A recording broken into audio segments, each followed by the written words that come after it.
This is dropped after a national holiday. It's a Freestyle Friday here on SDH, and we are packed between now and 11:05-ish.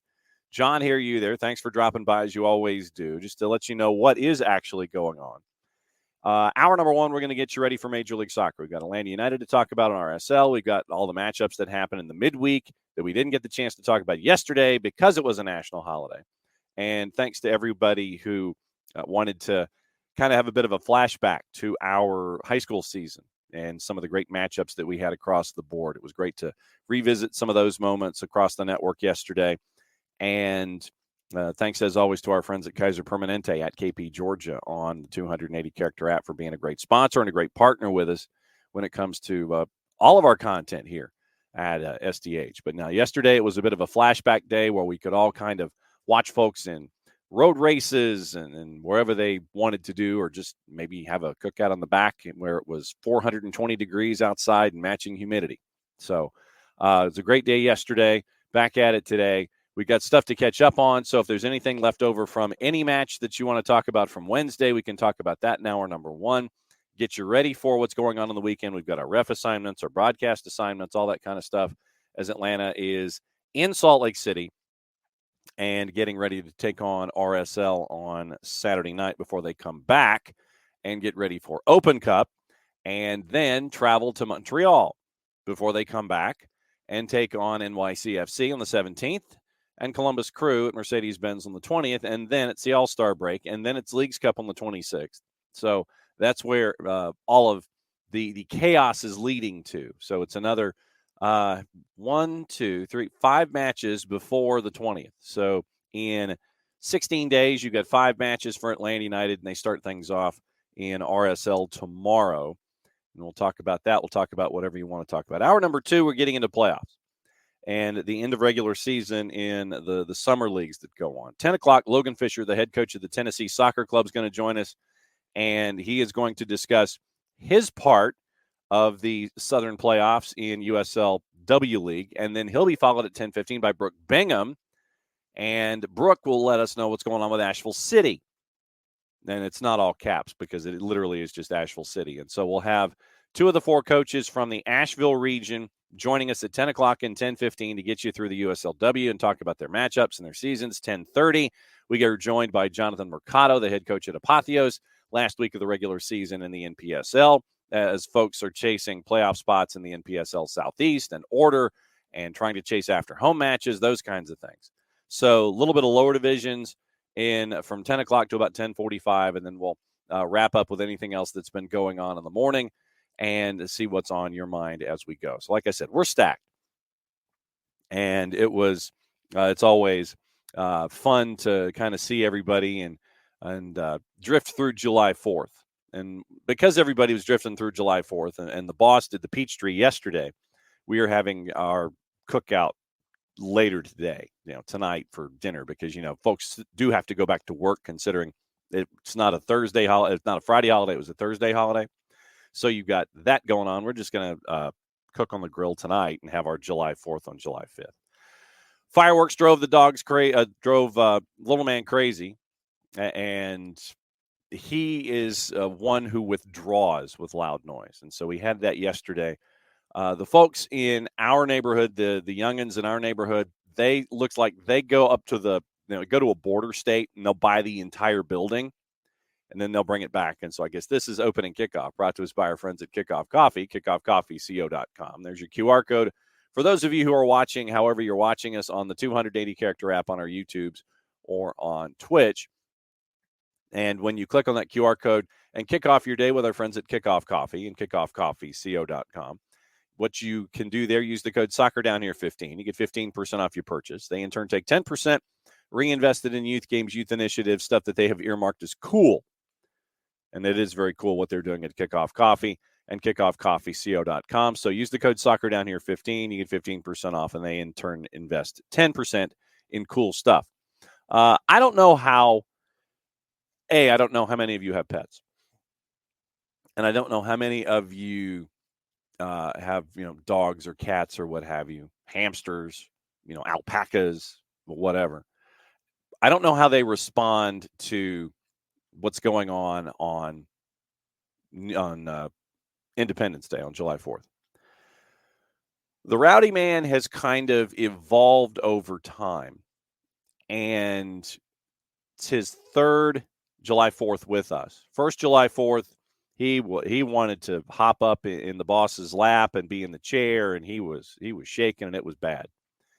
And did a little bit of the same last year. He wanted to make sure that mommy was okay, and that, hey, I'll be up here in the chair to help you out. Yesterday there wasn't any shaking, but he wanted to be next to the boss, and he wanted to make sure that she was okay. So I don't know if his hearing is getting worse or if he's just becoming more adjusted to what's going on with us and July 4th. But seriously, it does seem like the younger folks in our neighborhood, they'll go to a neighboring state. And like when you pass through the border and you see like those big prefab warehouses where you can get like 10 for the price of one. I swear the younger folks in our neighborhood, they go to one of these buildings, buy everything inside of it, shut it down, and drive it back and bring it all back here to our neighborhood. Because our downtown area has their own fireworks. And we can kind of see that off in the distance. And, when the smoke gets up in the air, it bounces off the smoke and you can see the light show and things like that. But, and yes, I'm still fighting my first summer cold. So if I'm sniffling and sneezing, you'll know that's why. But there is a building outside of our subdivision. It's got a pretty big parking lot. They go there and they take all of the fireworks that they've purchased and they set them off in that parking lot. So anybody that has a pet literally has the pet scrambling for wherever they're scrambling, while it's almost like you're having the 1812 overture being played at 3 times the speed in the parking lot next to our subdivision.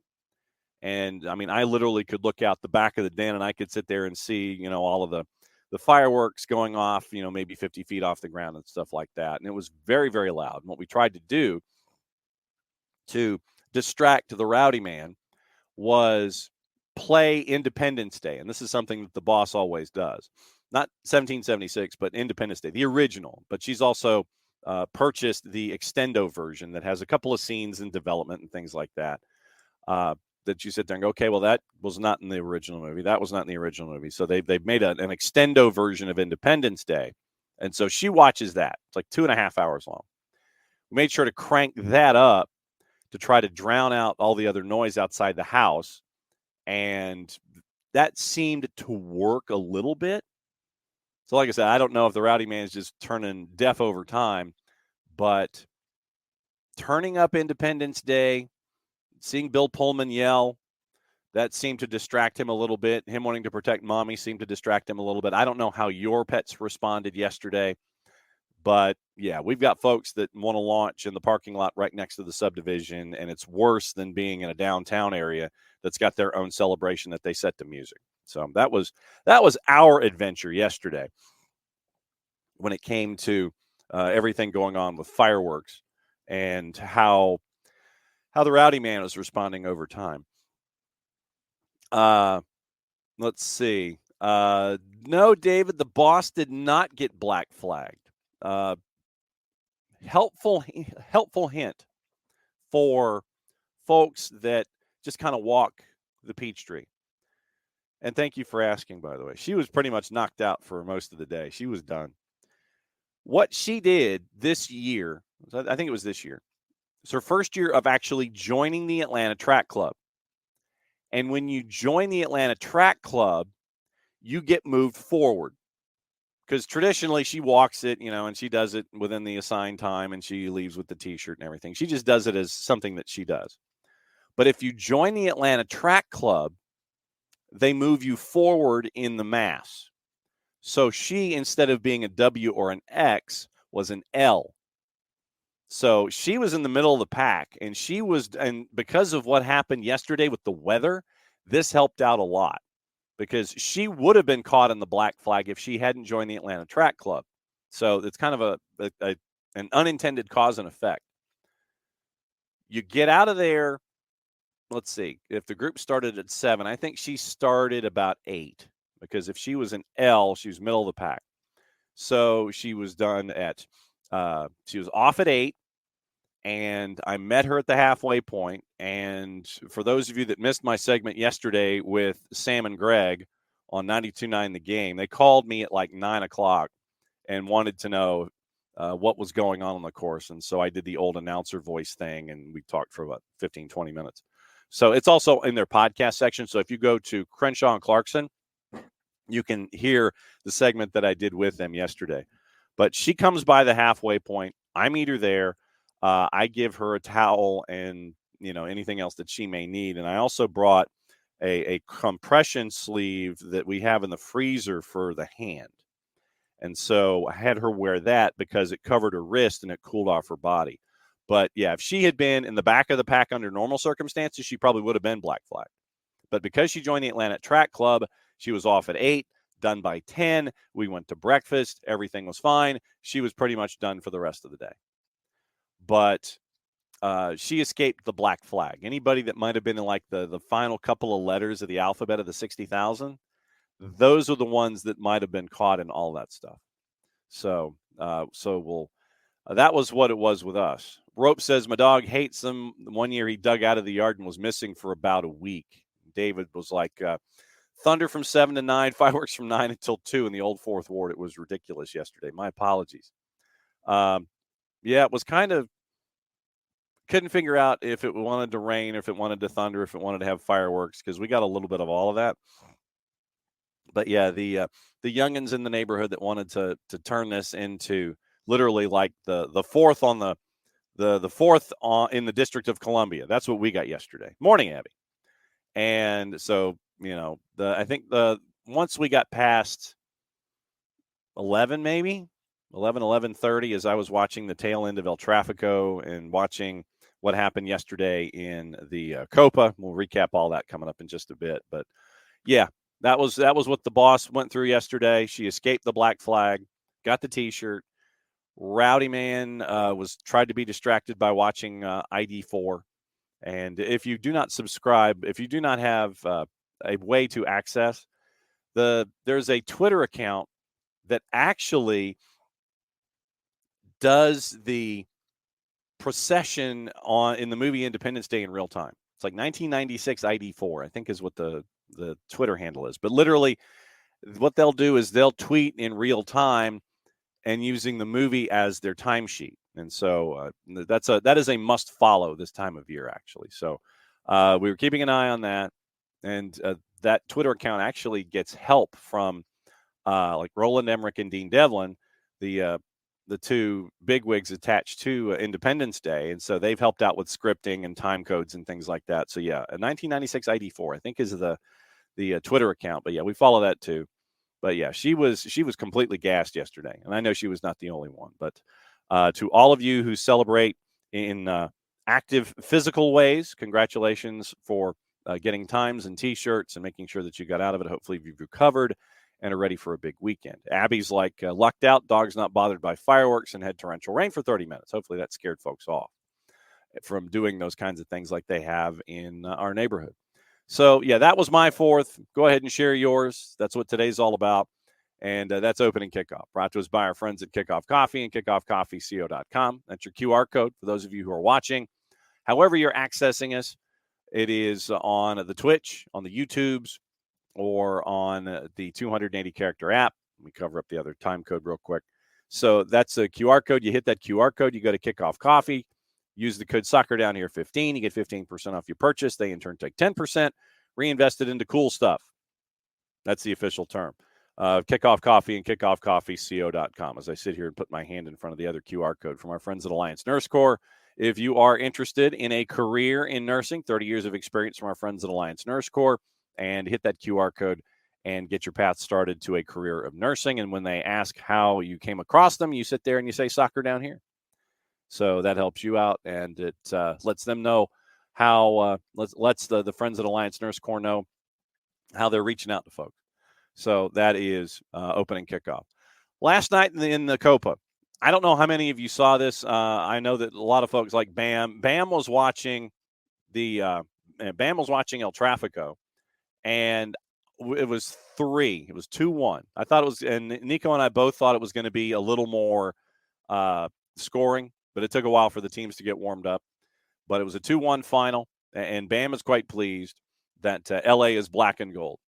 So big win for them in the derby, and that was part of what happened yesterday. Also in the Copa last night, I don't know if you saw this. I don't know what you were up to at night. 9:00 start in Houston, and it was a sellout crowd. At least it looked like a sellout crowd. Argentina and Ecuador, and Argentina had the lead. Ecuador comes back later than late. Caicedo with a goal. I want to say at like 90+2, and the Copa are not like the Euros. The Copa are not like the Euros, where they don't do the extra 30 and then they go to PKs. Copa decided here in the knockouts, we're going straight to PKs. We're not messing with that extra 30.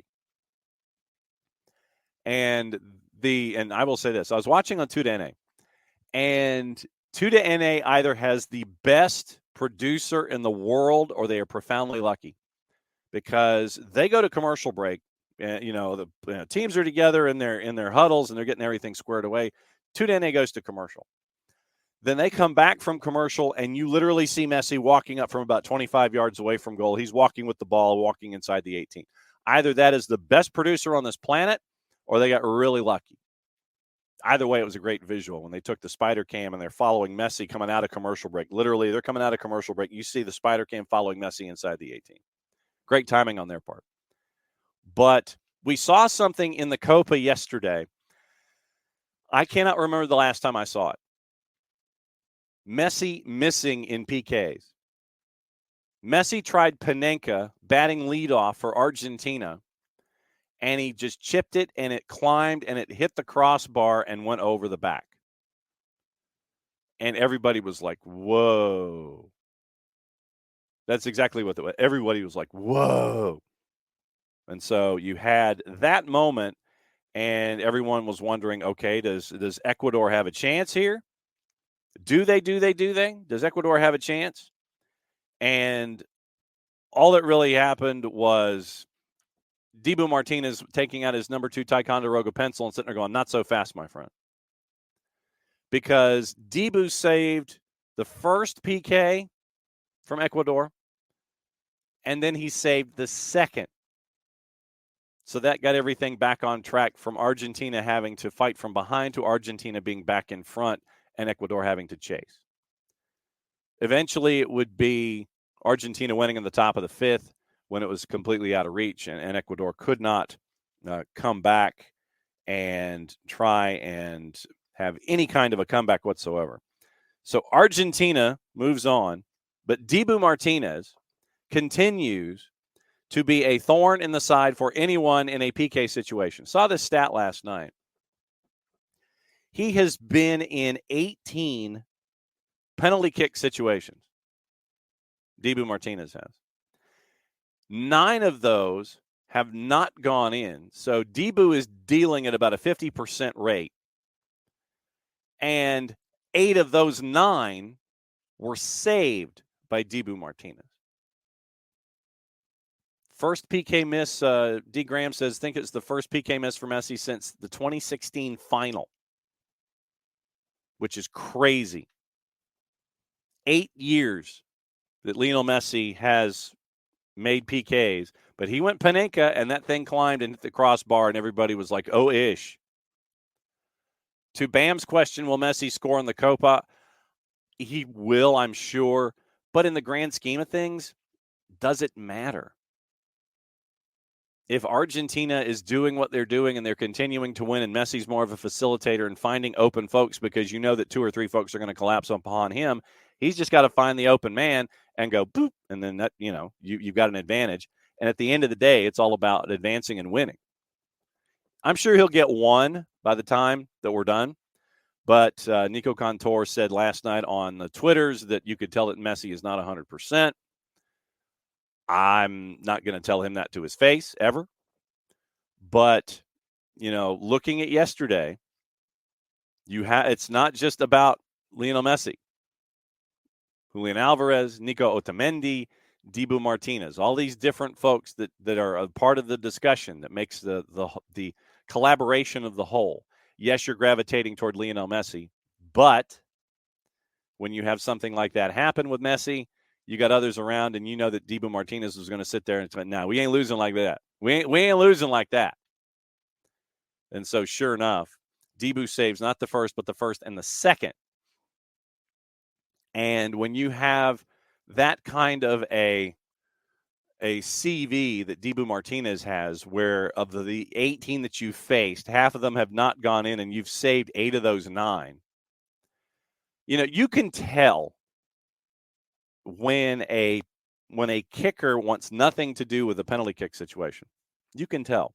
I mean, literally, it's body language. You're not looking at the keeper. You got this look on your face like, why am I here? And more often than not these days, when you're going up against Dibu Martinez, that's the look I see in a lot of kickers' faces. I don't want any part of this. And when you go up to the spot looking like that, Dibu Martinez already has an advantage. Argentina already has an advantage on you. Because if you come across as, slumped over, not staring, looking around, you're not locked in, and you're not focused on the task at hand, Argentina already has an advantage on you. And it's up to you to sit there and dust it off and go, okay, I got a job to do here. And Argentina did the job yesterday. Later today, Venezuela and Canada. We'll try and catch up with Christian Jack early next week, win or lose tonight, and find out about what the response has been back home involving Jesse Marsh. And Jesse Marsh being in charge, getting out of group, and taking on Morning Forecard, and taking on what's been going on in the Copa. So Venezuela and Canada, that one's going to be an interesting one tonight. And let me grab the juice boxes in it, knowing full well that they are probably somewhat leaning in a direction that is not a surprise. So how do we list this? Northern, no. South America, yeah, Copa. Okay, so it is listed actually under South America. Canada is a slight underdog. A slight underdog. Venezuela's a plus 173, 90-minute draws a plus 202. That's probably where my money would go. Canada's at a plus 185. Tomorrow you've got the doubleheader at 6 and 9. Colombia, Panama. Colombia big favorite at a minus 312. Brazil favored against Uruguay. Interesting. I know that Nino Torres would sit there and say, I'll take that money. Uruguay is an underdog and a plus 190 against Brazil. Brazil doesn't have Vinicius Jr., by the way. So Brazil is a plus 163. Keep an eye on that one. That one's interesting to me. I don't buy it. I don't buy Brazil as a favorite in that matchup. But tonight's Venezuela and Canada. Like I said, we'll try and catch up with Christian Jack next week to find out what the overarching response has been when it comes to what we're seeing with the Copa America and Canada. Yeah. I mean, that's four-card. Brazil's favored because of the name. Yeah. I mean, yeah, but that's not even your older brother's Brazil right now. I'm going Uruguay. Like I said, I picked Argentina to win the whole thing. And so obviously I've got to stick to that because, I mean, if I sat there and changed my mind, no, I think somebody else is going, no, I've got to stick with Argentina. I said Argentina from the beginning. I know that's very chalky, but right there, I can't change my mind. But Uruguay coming out of the other bracket, that would be what I'm looking at. An Argentina-Uruguay final would go for a while. Bam is rooting for the monarchy. Bam is Canada all the way. Not a surprise. So that's where we are with the Copa. With the Euro, if I could actually click on things and see what's going on. With the Euro right now, today, it's noon and 3. Spain, Germany, Portugal, France. Spain is slightly favored over Germany at a plus 175. 90-minute draws a plus 216. Germany is a plus 185. Portugal, underdog to France. Portugal's a plus 250. Draws a plus 200. I think Portugal is just too mentally fragile at times And I've got to go with France in that one in 3 o'clock. So noon and 3 today. Spain slightly favored over Germany, and France favored against Portugal by over 100 juice boxes. And then tomorrow it's England, Switzerland. England is favored over the Swiss at noon at a plus 125. Netherlands are a big favorite against Turkey at a minus 164. Your draws a plus 317, and Turkey in the composite right now is a plus 479. All right, Major League Soccer.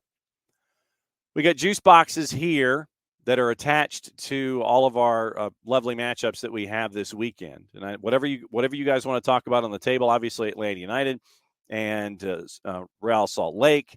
Real Salt Lake was in a crazy one in the midweek, no real surprise, putting up a lot of numbers against Houston, winning in 3-2 and a back and forth at Rio Tinto at a minus 128. So it was a challenge for them. They got through it. And right now, LAFC is ahead of LAG and RSL in the standings by 3 points, if I'm not mistaken. But that's where we are right now after the action in the midweek and our best friend schedule compression.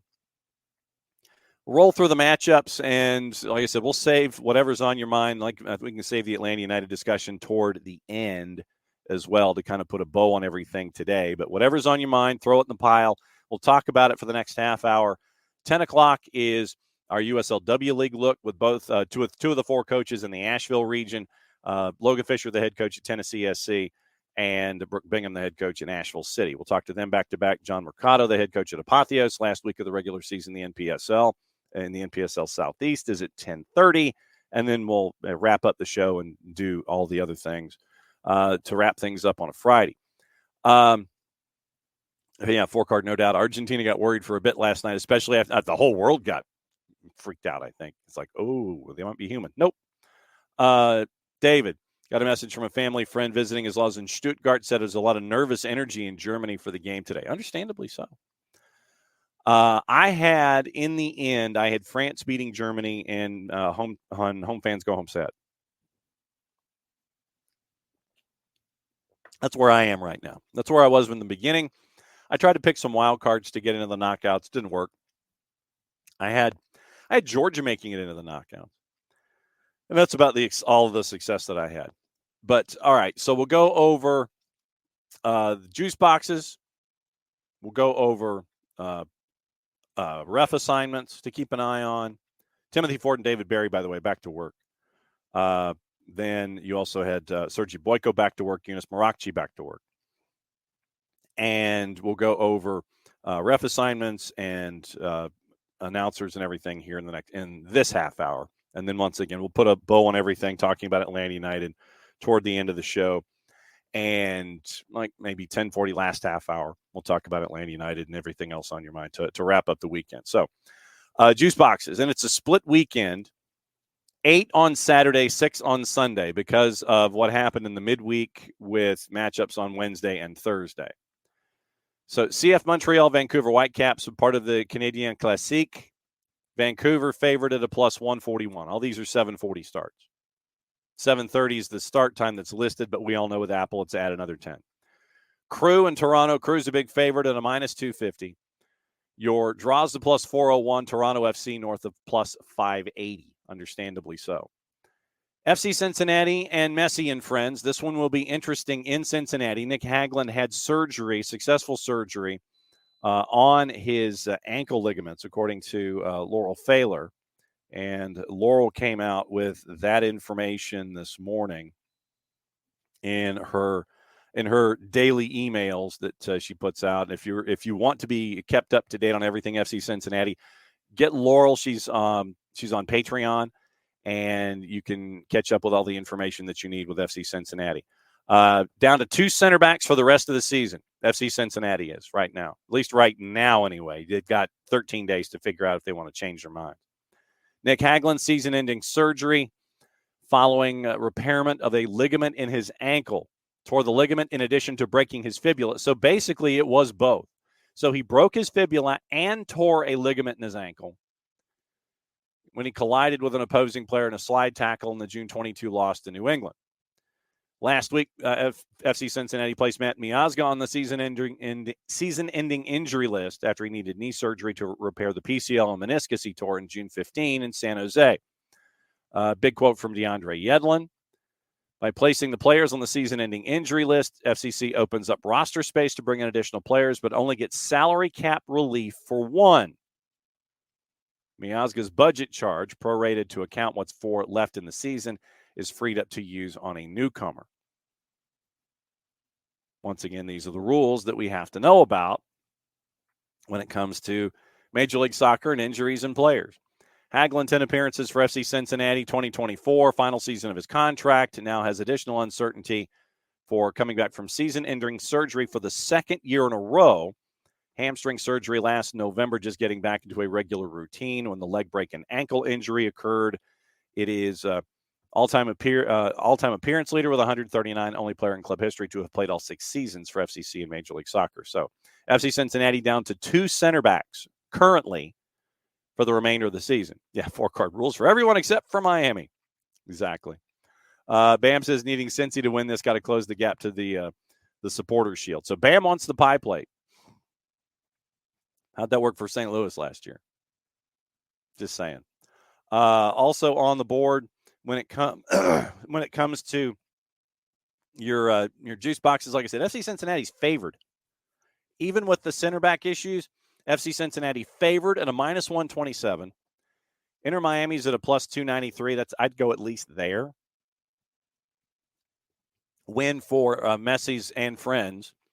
The win for and Friends right now is at a +311. Purple team and DC United. Purple team favored at a -145. DC United's north of +350. Philadelphia Union, who had a horrendous, loss to Chicago. Up 3-1 to Chicago in Chicago. Philadelphia ends up losing by the final of 4-3. And folks are beside themselves, more than normal in Philadelphia with just how bad things are right now. We'll go over the standings after we go over juice boxes. But it's bad in Philly right now. Philly is an underdog to Red Bulls in Chester. Philly's at a +163. Your draw's a +274. Red Bulls are a +146. 840 start. Austin FC hosting NYC. NYC favored, understandably so, at a +139. Austin FC is at a +187. RSL in Atlanta, 9:30, so 9:40 on Saturday night. Understandably, RSL favored at a -182. Draws a +341, and Atlanta United's a +446. Late game, Seattle and New England. New England is a +444, basically the same numbers that you have with the Atlanta matchup. Draws a +332 in the composite. Seattle's a -179. Matchups on Sunday, 6 of them. You've got 3 of them at 8:30. LAFC, after winning last night at the Rose Bowl on the road to Houston, juice boxers have kind of thrown a blanket over the whole thing. They're within the margin of error for both, +158 to +160.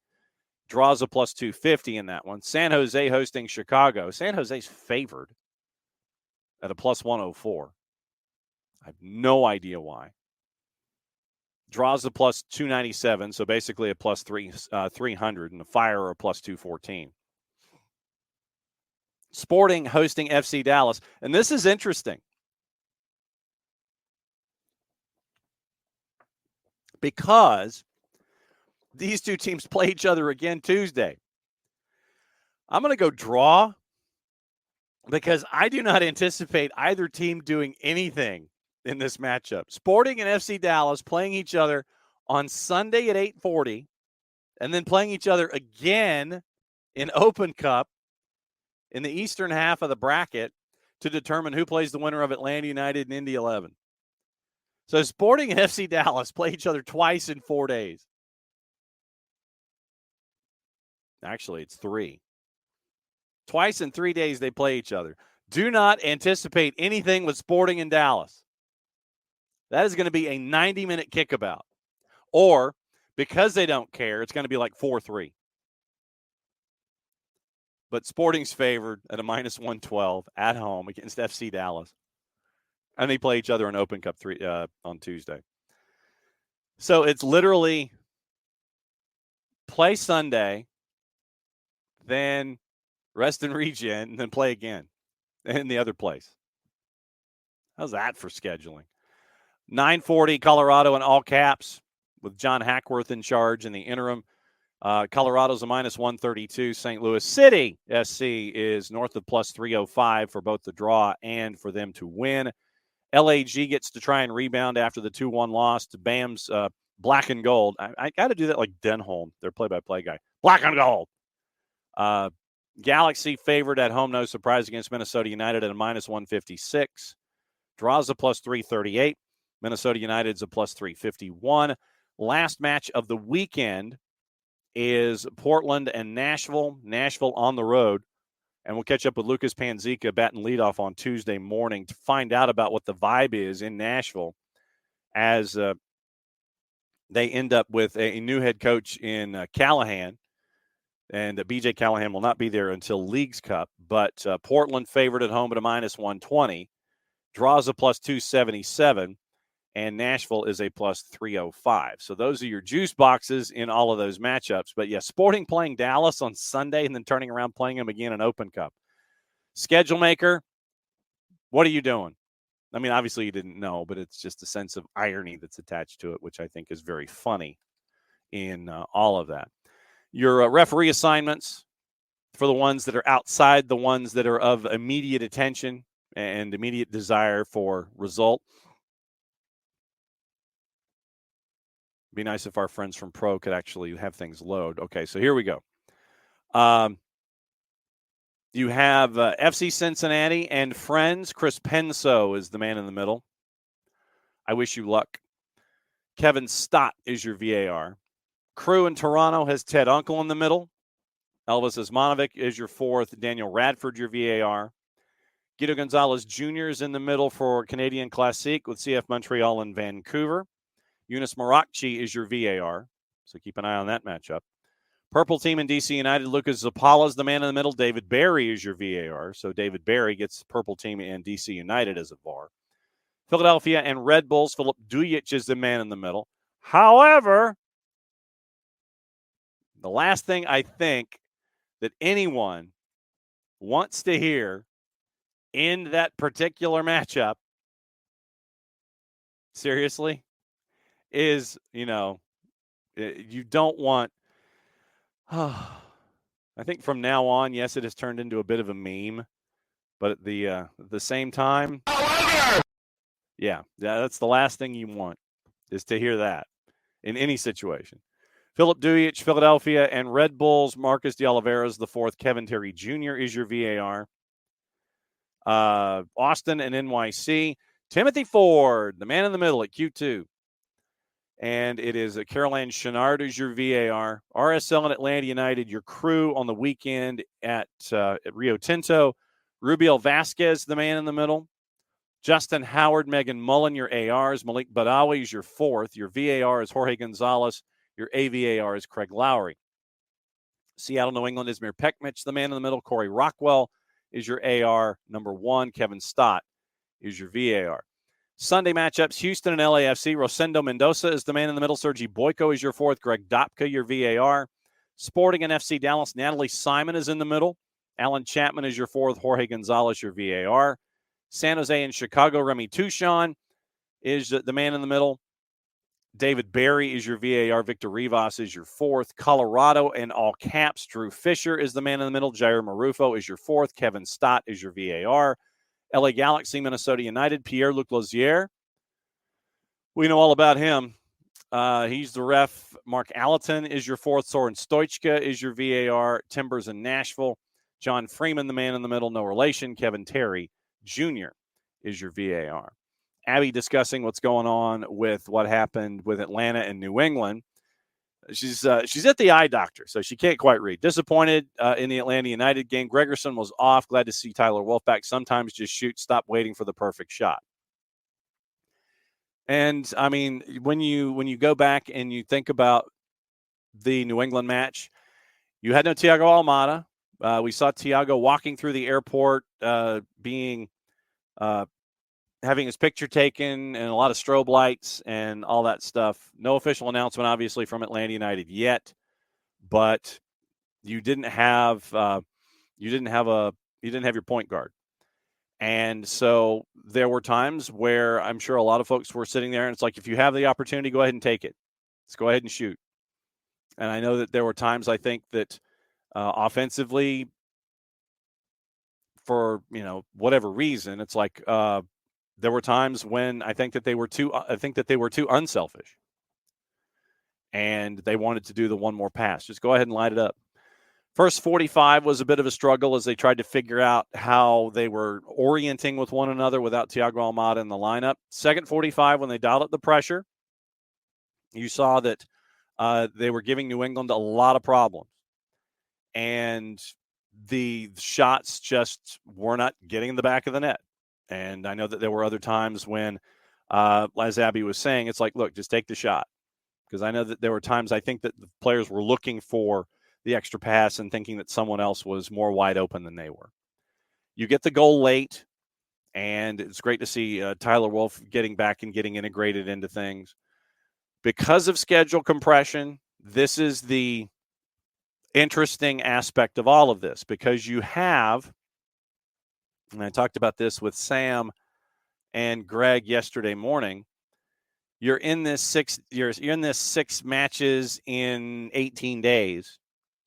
And the third match in that run is Open Cup. You are 3 wins away right now from a trophy in this season that has had so much going on around it.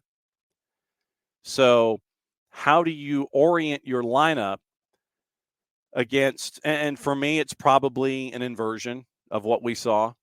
If folks were in the lineup majority of minutes, then they probably get rotated around. I think Saba starts in RSL. I think, let me go back. Let's look at the lineup real quick. Let me go to our friends at SofaScore and look at what we saw. Let's see, Wednesday. So we go to Wednesday in Major League Soccer with the Atlanta match. Your lineups, your lineup in that match for Atlanta United. Xande Silva, Daniel Rios up top, 5-3-2. Tristan, Bart Sleesh, Johnny, and Jay Fortune. Jay Fortune continues to impress. Really like what I'm seeing from Jay Fortune. Jay was listed as a 7.3, played all 90 minutes, 70 touches, 93% passing at 52 of 56. 2 key passes, 4 for 4 on long balls in that match. 3 shots on target, 1 for 1 on the dribble, 1-2 duels on the night, and had a clearance, a total tackle, and 2 dribbles passed. Jay Fortune, for me, continues to impress. Then at the back, you had Caleb, Luis, Derek, Stian, and Brooks Lennon.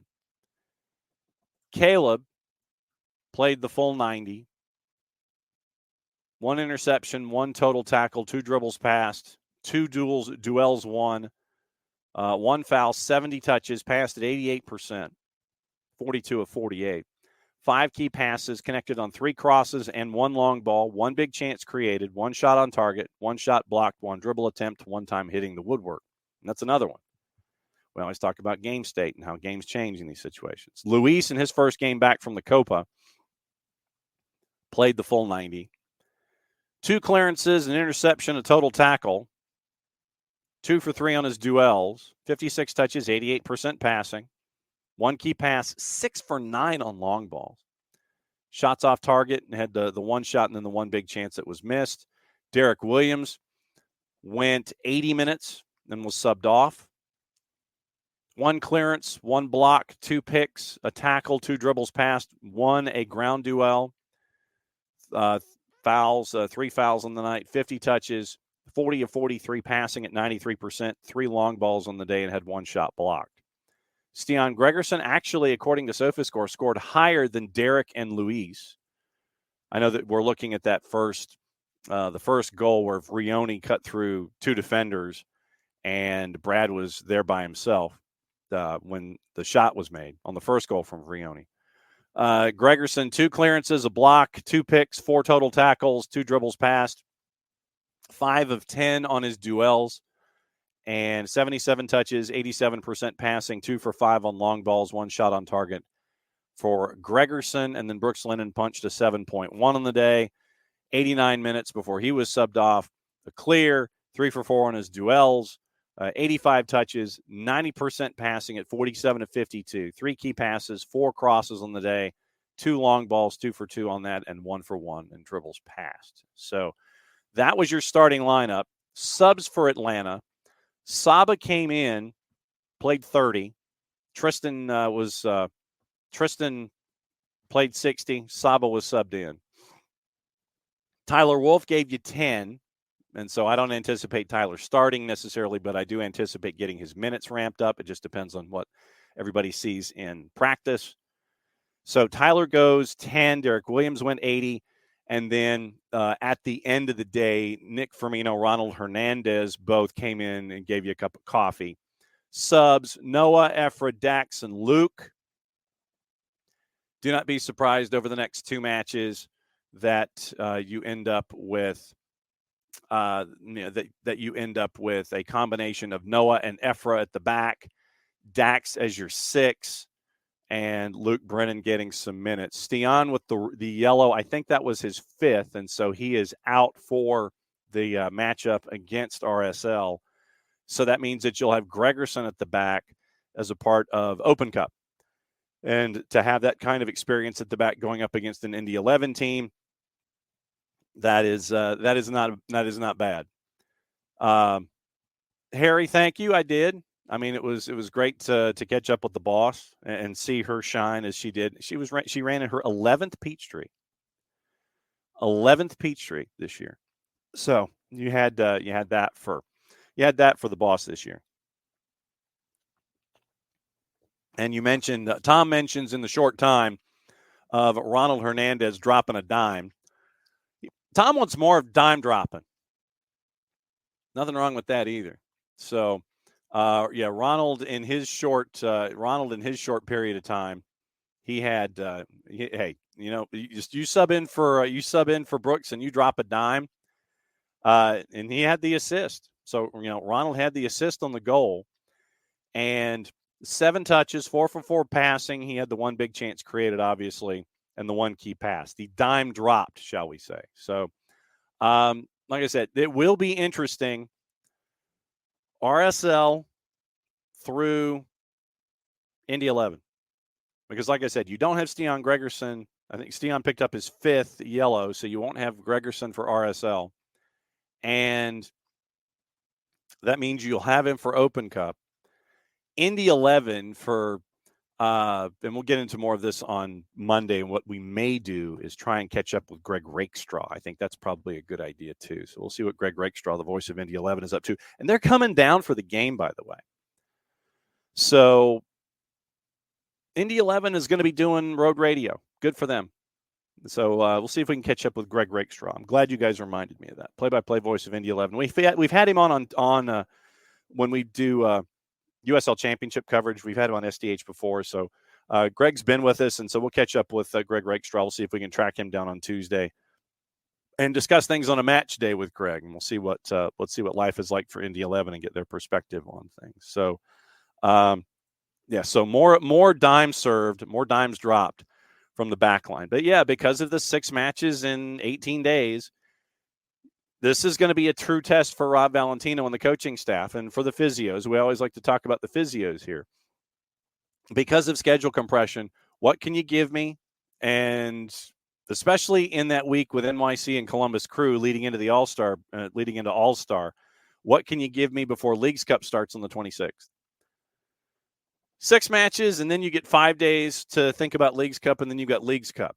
So, and then you've got, I think it's on the 4th, I think is the next Leagues Cup match.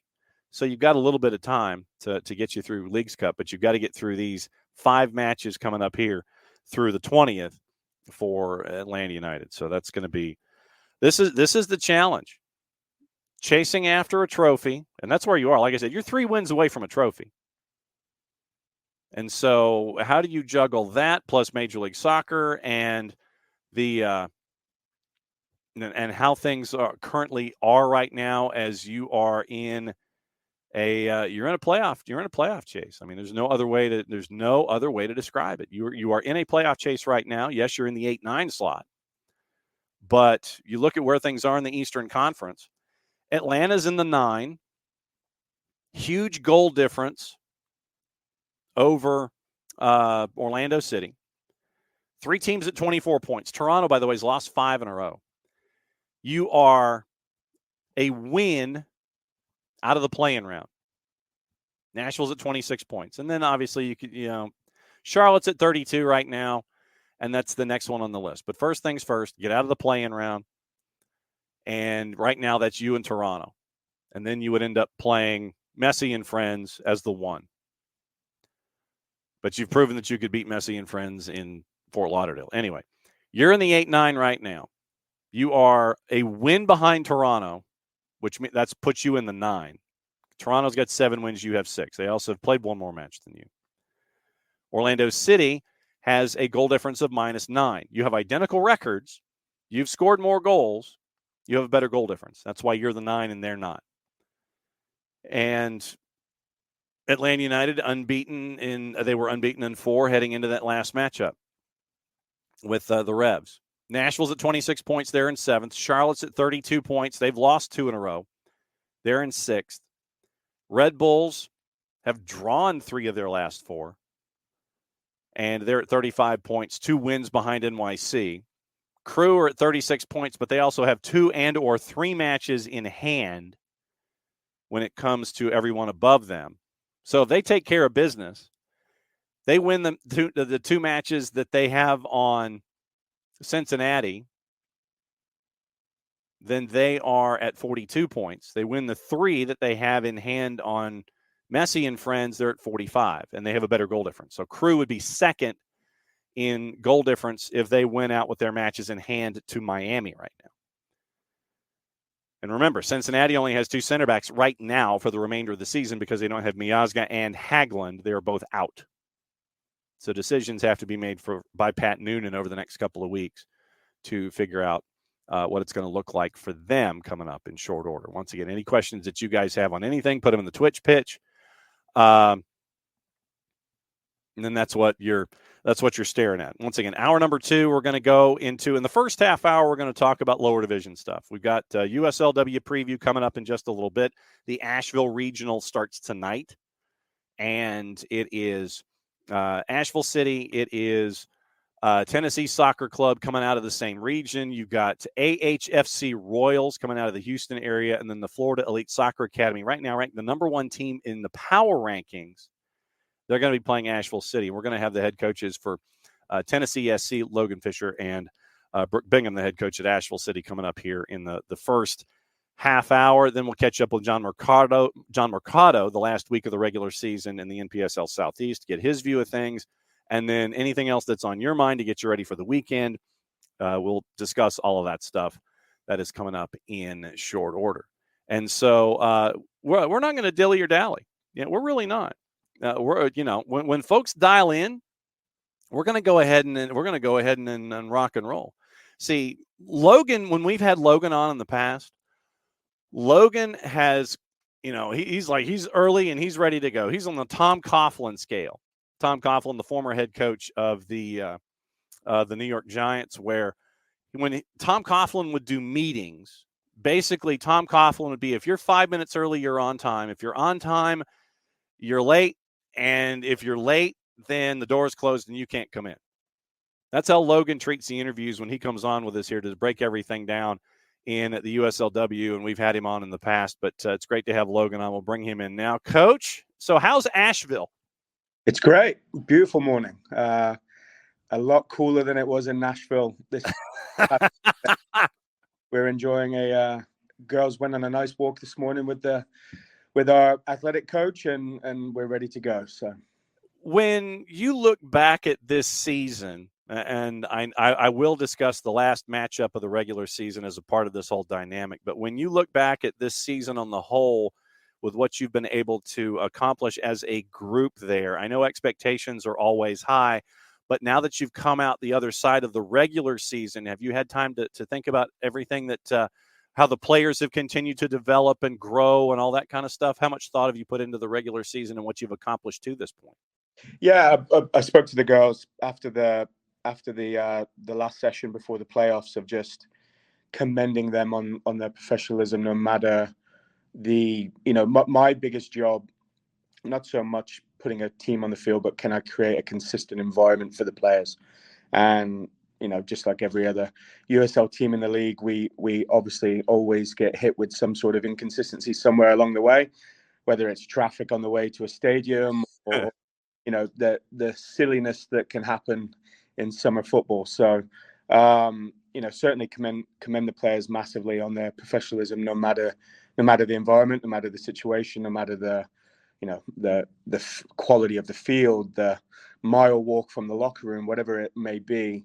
They've certainly handled themselves well.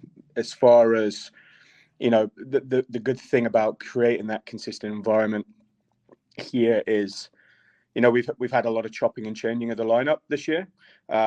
Certainly not as consistent core of players. The spine has stayed the same, but we've rotated strikers. We've had to rotate centre backs multiple times, but they just gel immediately because, again, myself, my coaching staff, and what we're able to do as a club in creating that consistent environment and getting the girls. They always know what's expected, whether they're making their debut or whether they're 2-3 year returners with us. So season as a whole, extremely proud again of making steps forward. I think the Asheville game, and I know we'll talk about it, was a small blip, but again, every year we want to improve. Every year we want to grow on the previous year, and again, beat goals scored better than last year, goals given up better than last year, record better than last year. So and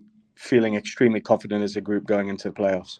All right, time to brag on your players a little bit. For those that haven't had the chance to see what you've been able to do this year, you're looking at players like Anna Haddock from Auburn, Alabama commit Maddie Podolsky, Vandy alum Tiana Tollison between the sticks. For those who haven't had the chance to see you and will be ducking in to see you the first time today, what should folks expect? Style of play and names to gravitate toward? I'd like to say most fans enjoy watching us play football. We're certainly not a direct team. We can go direct if we need to, but our midfield is by far best midfield in the league. And again, not even your Anna Haddocks, but Ryan Molinar, Keaton Mitchell. Ryan just came back to us from a stint in Austria. She played at Pacific University in California. Phenomenal technically. Keaton Mitchell going into her sophomore year at Tennessee. She's a TSC alumni. Again, phenomenal technical players in midfield. Got a little bit of grit to them as well. So love that. We can break up play and really get after teams if we need to be physical. But again, our style, and whether it's getting the ball out wide and taking players on, or whether it's combination play through midfield, I'd like to think most fans, if they're new to watching us and today's their first exposure to TSC, will enjoy the way we play. What's it been like for you to see TSC evolve and be this presence in the USL-W league that you are, considering that if you look at the power rankings, you've always been up toward the top. Folks are, gravitating towards you when they look at wins and losses and standings and position and things like that. What's it been like to see TSC grow to where it's garnering attention from a national scale in the USL-W league? Probably my greatest accomplishment in the game, whether as a player or a coach, has been able to take this franchise to the next level. Hopefully I don't sound too confident in saying that, but I do believe not only the work that I've put in, but the work that my coaching staff has put in, the people I've been able to bring in, players and coaches, have done countless hours of work to get this franchise to the next level. We're still growing as a club. We know that.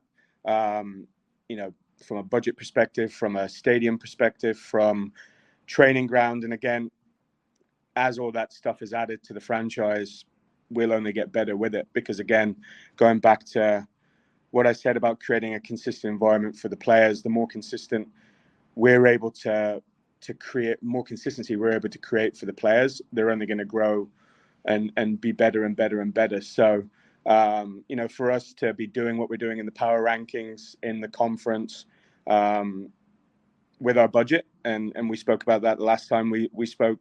We don't have the infrastructure of a Chattanooga, of a Indy 11, of a Lexington, of an Aurora. So for us to be able to do what we do, and put up the results that we put up and play the way we play is 100% down to my coaching staff and the players. And as we add to the franchise, we're only going to get better.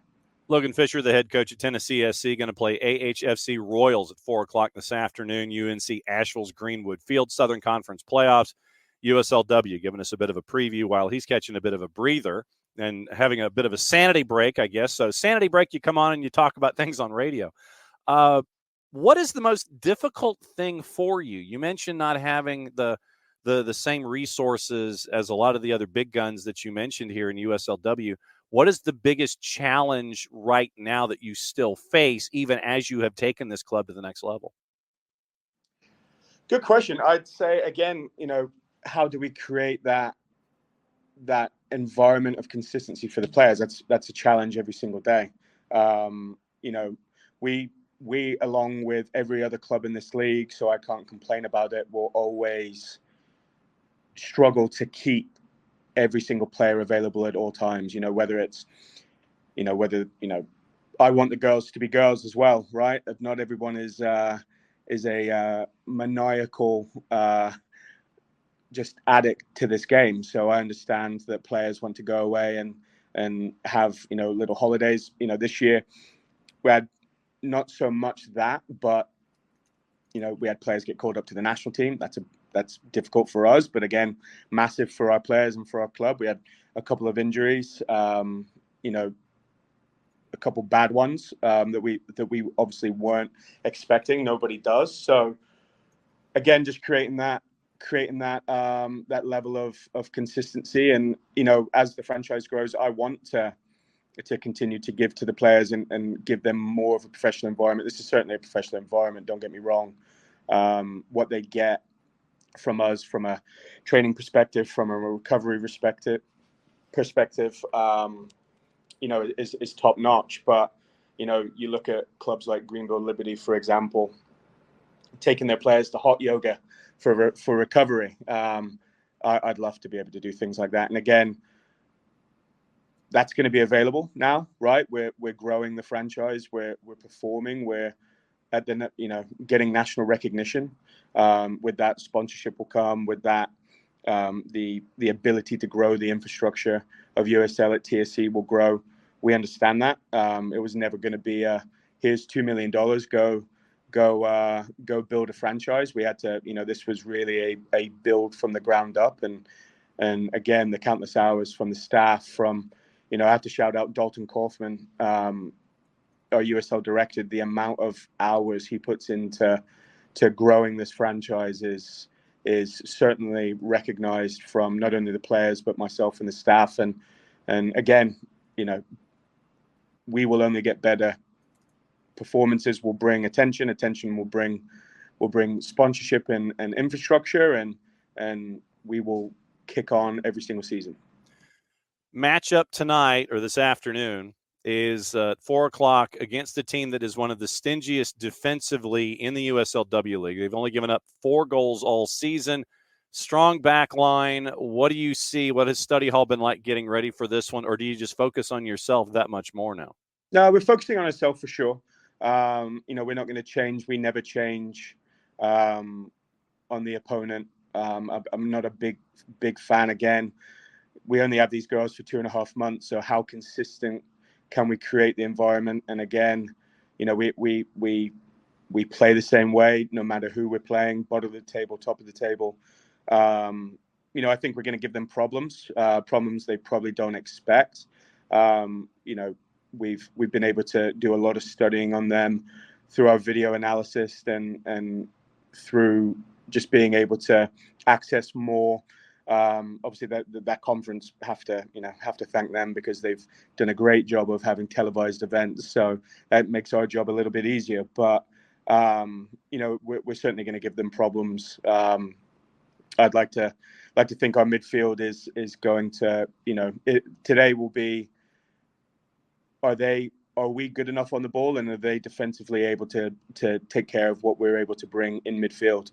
Because again, the way we play, the way we'll stretch them and pull them into places they're not going to want to defend will cause, not only, we cause every team problems with that, but I don't know, based on what I've seen, will they be able to adjust to that? Hopefully not.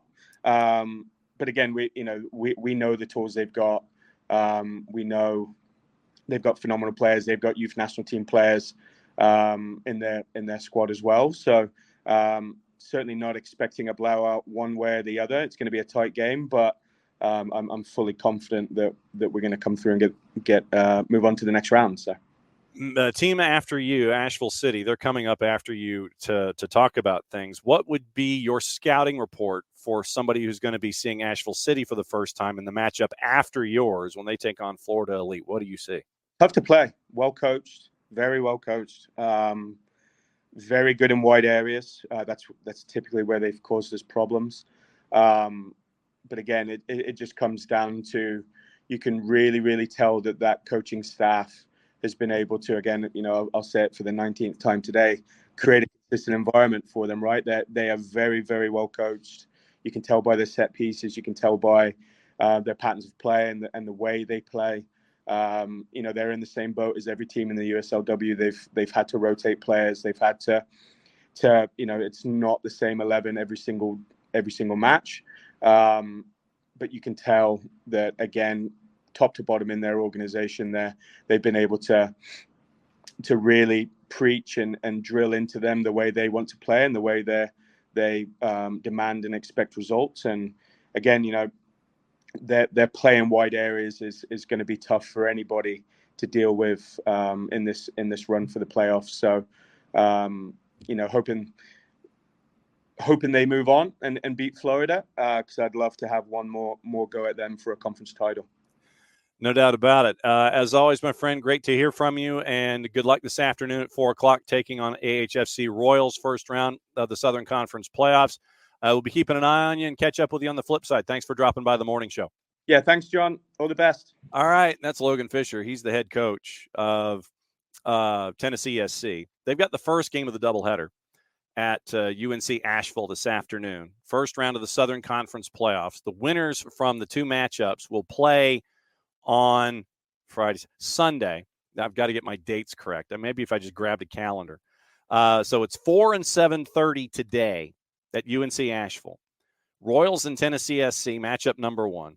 7:30, Florida Elite Soccer Academy and Asheville City SC. And so that's the nightcap, and the two teams will play in the conference final July 7 at 7:30. And so we'll catch up with Brooke Bingham here coming up in just a little bit, and we'll get the Asheville City side of things, and we'll break down what her season has been like. They had a big win against Tennessee SC last time out, and that is our match of the week. So when the USL-W show comes out later today, you'll hear these interviews all over again if you miss them here. We'll put them into the USL-W show. You'll hear the highlights from Mystery Soccer Theater 3000 and the Asheville City match against Tennessee SC. Asheville City got the win. They are hosting at UNCA. Also later today, you'll catch up with Life in the NPSL. Jon Mercado's interview will be put into that. You'll also hear later today, we're catching up with Dale Parker. You're also catching up with Carlos Rubio from Hickory. And we'll have all of that information available to you as well. USL Championships Weekly will be out later today. WPSL Weekly will be out later today. We're catching up with Coach Rod from Georgia Impact and his interview along with Coach Chapman. Those two interviews will be in the WPSL show. So those 4 episodics will be out later today. You can hear this on any platform once it's done, because we roll the audio over to our app, and you can hear that. It goes out as a podcast. It's on our YouTube channel. It's all over the place. And it will be all good. And so a bunch of different ways that you can catch all the different content. But yeah, our weekly episodics, the ones that are already out are the League One, the League Two shows.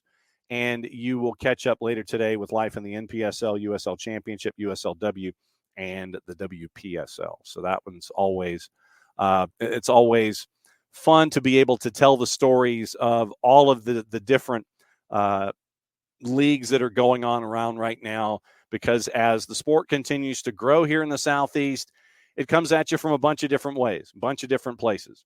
It comes at you from the women's side with USL-W, with what we've seen with Tormenta. We caught up with Jim Robbins earlier in the season, seeing how they're continuing to grow, to catch up with Logan Fisher and finding out what's going on with him and Tennessee SC as they're growing, what we're seeing with Asheville City. It's always fun to see what's going on there with them as they're growing on both the men's and the women's side. The men in League Two won the conference championship, and so they are working their way forward into the postseason. They are one of the first 6 teams that have clinched a postseason berth on the men's side, and on the women's side, getting ready to play this Southern Conference doubleheader. And then that lays out everything when it comes to the playoffs in USL-W. What you have is the other matchups. 3 o'clock this afternoon, by the way, at Mountain View Middle School. North Carolina Courage U23 is taking on Lancaster Inferno. 4 o'clock at Keyworth, it is Minnesota Aurora and Indy 11. 7 o'clock is the back end of that doubleheader at Keyworth. So it's Minnesota Aurora hosting Indy 11, Detroit City hosting River Light. Indy 11, Minnesota Aurora, Detroit City, all in the same the same conference championship. Long Island Rough Riders, they are hosting that particular region. So it's Lancaster, North Carolina Courage, Long Island Rough Riders, and the Rough Riders are taking on Eagle FC. We mentioned Florida Elite Soccer Academy in Asheville City. The 2 late games, FC Olympia and Oakland Soul. That one is at Cal State University East Bay. Colorado Storm and California Storm are at Davis Legacy Field. That one is at 11 o'clock tonight. So those are the 4, 6, 8 matchups that you have in the opening day of conference playoff action when it comes to hosts and who's going to be making it to the weekend and who's trying to work their way through and get into the next round. Florida Elite Soccer Academy, number 1 in the power rankings when it comes to USL-W.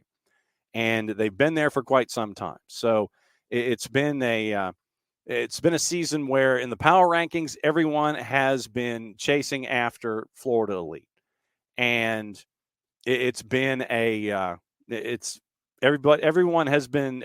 looking up to Florida Elite so far this season. So it's been real fun to see what you're looking at when it comes to power rankings and such. Playoff bracket, the way that it is all laid out. The Southern bracket, as we have it right now, the Southern bracket's going to play the East. Central plays the West. So you could end up with Florida Elite, Asheville City, AHFC, and Tennessee SC. Winner of the South plays winner of the East. And that's Courage, Lancaster, Long Island, and Eagle. Left-hand side of the bracket in the West, FC Olympia, Oakland Soul, and the 2 Storm teams playing each other, Colorado and California. Then it's Aurora, Indy 11, Detroit City, and River Light. Man, Aurora and Indy 11 in the first round of the playoffs. And then the winner of that one takes on Detroit City and River Light.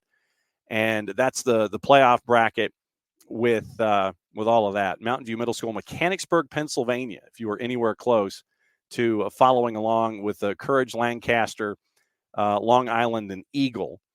Keyworth has it at Hamtramck, Davis Legacy Field, Davis, California, and CSU East Bay. So literally the Western Conference is being played in 2 separate locations, not one field, but they both have the late starts tonight.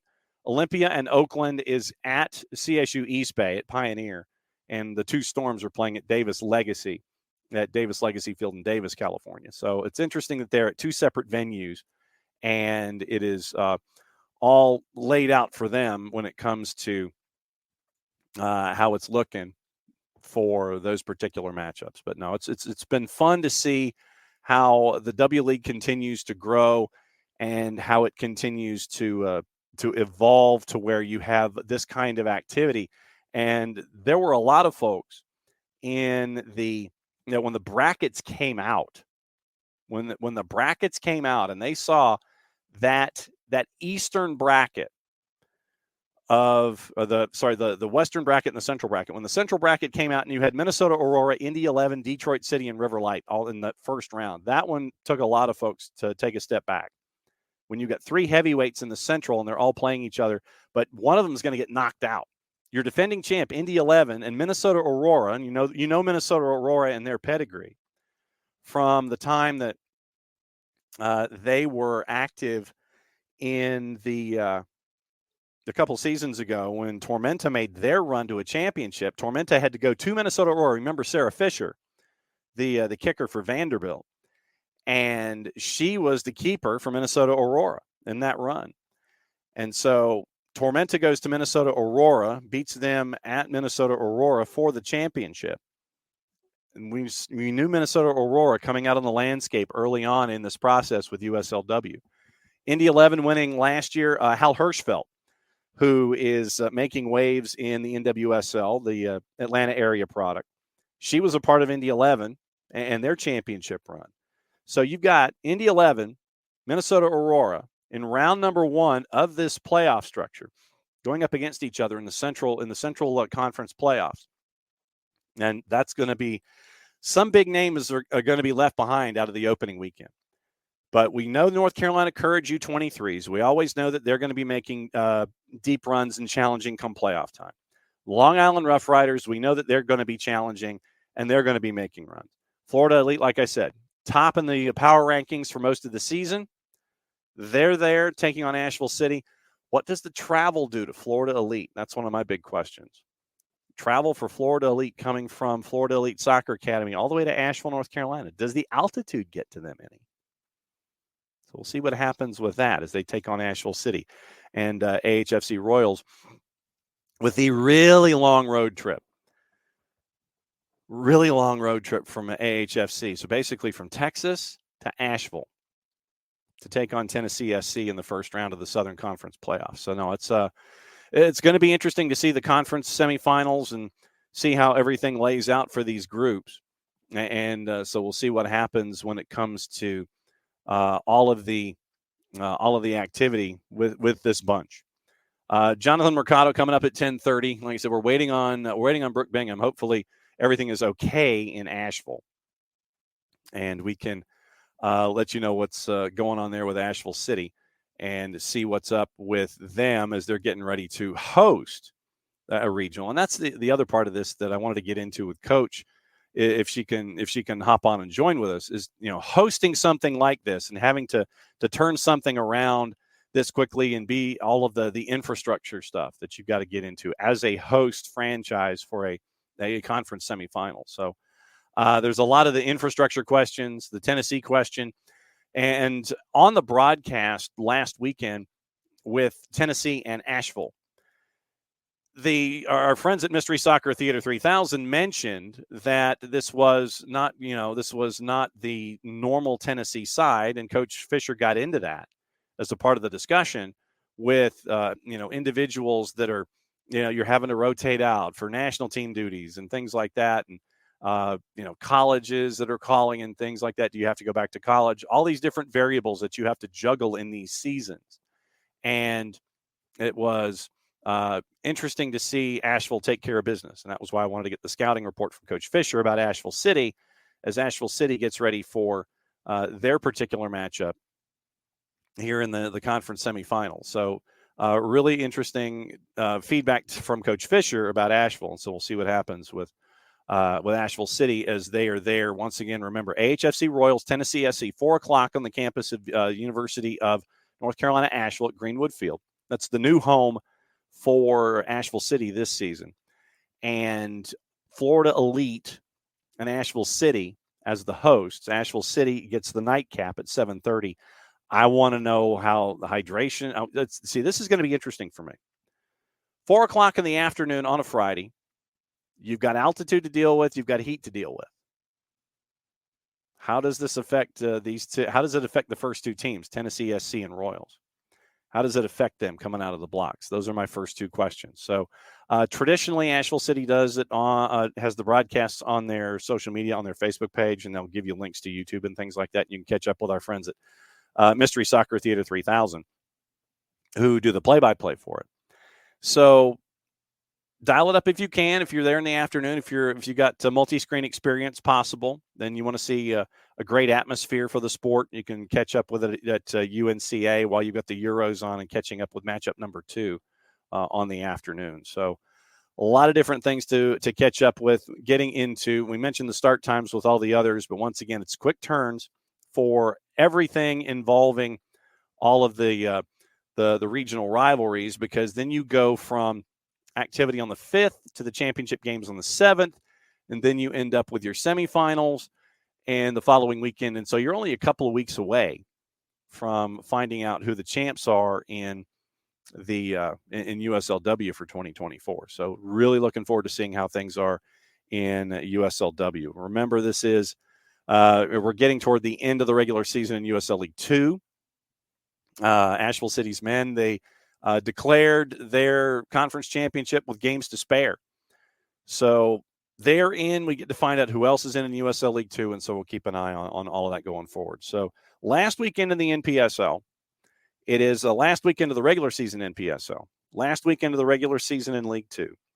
Championship in League 1 had activity in the midweek, and they're going to have their very, very busy weekends as well. And so once again, we'll catch up with all those. Then we got USL-W, WPSL. There is, in the South, there is one game that's left on the board that's going to be played tomorrow before we get into postseason play in the WPSL. And so 865 Alliance are the survivors of the division that had Decatur, Chattanooga, Georgia Impact, all of that heavyweight competition. It was their UFA Gunners that was all there. 865 Alliance comes out the other side, and they're going to be the ones to advance and go into the postseason. We'll try and catch up with our friends up there in the Knoxville area at Hardin Valley and find out what the season was like for them as they get ready for the postseason. But one game left in the WPSL regular season before they go into postseason. And then end of the regular season weekend in the NPSL and USL-W. So it's all over the place with all of these leagues that we like to look at and pay attention to with the League 2 and W and all that kind of stuff. But no, it's been fun so far to keep an eye on what's going on. And once all of this calms down, then we'll get back into our coverage of MLS Next Pro. By the way, programming note, as I grab my calendar, on Sunday afternoon, it will be at 4:30 will be your pregame show.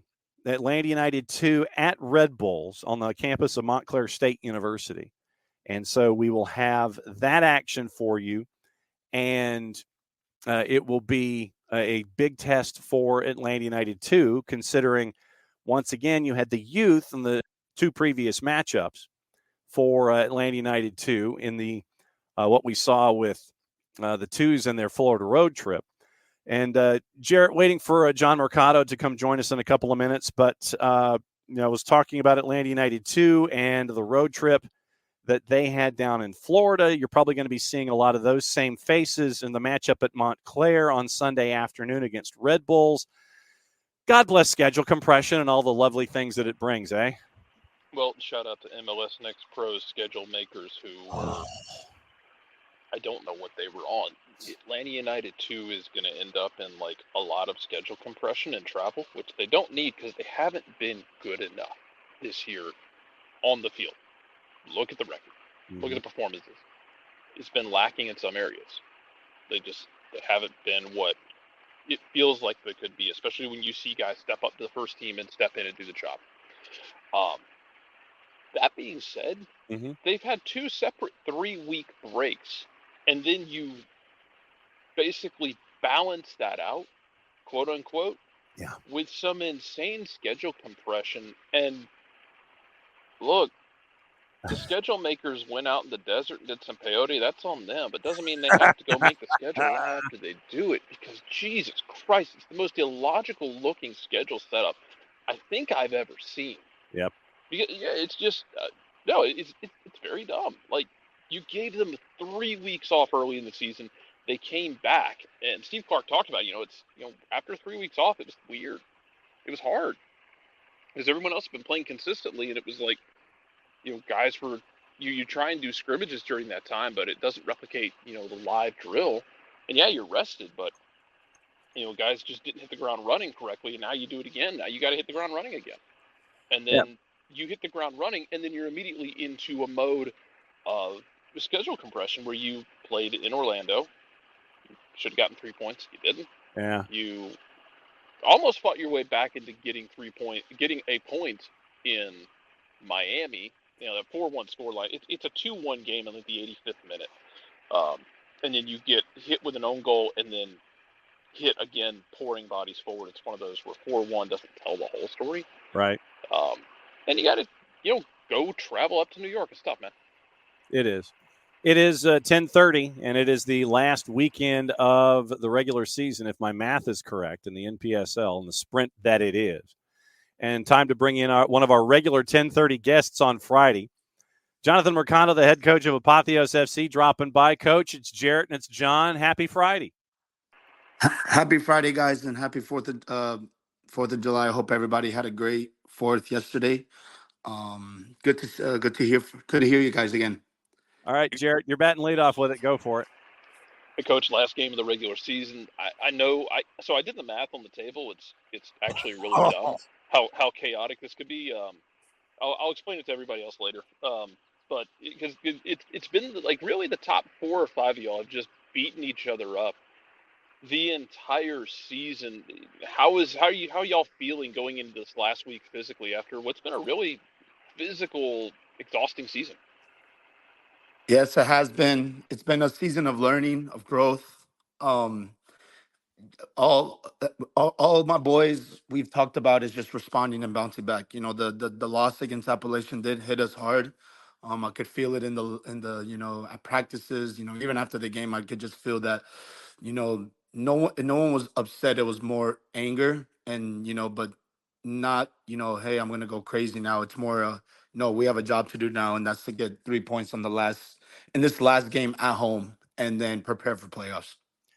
You knew what you were getting into with this matchup against App FC, and I think by all indications, it didn't disappoint when it came to what the expectation was for both of the teams against one another, for the fans that were there, for the fans that were watching.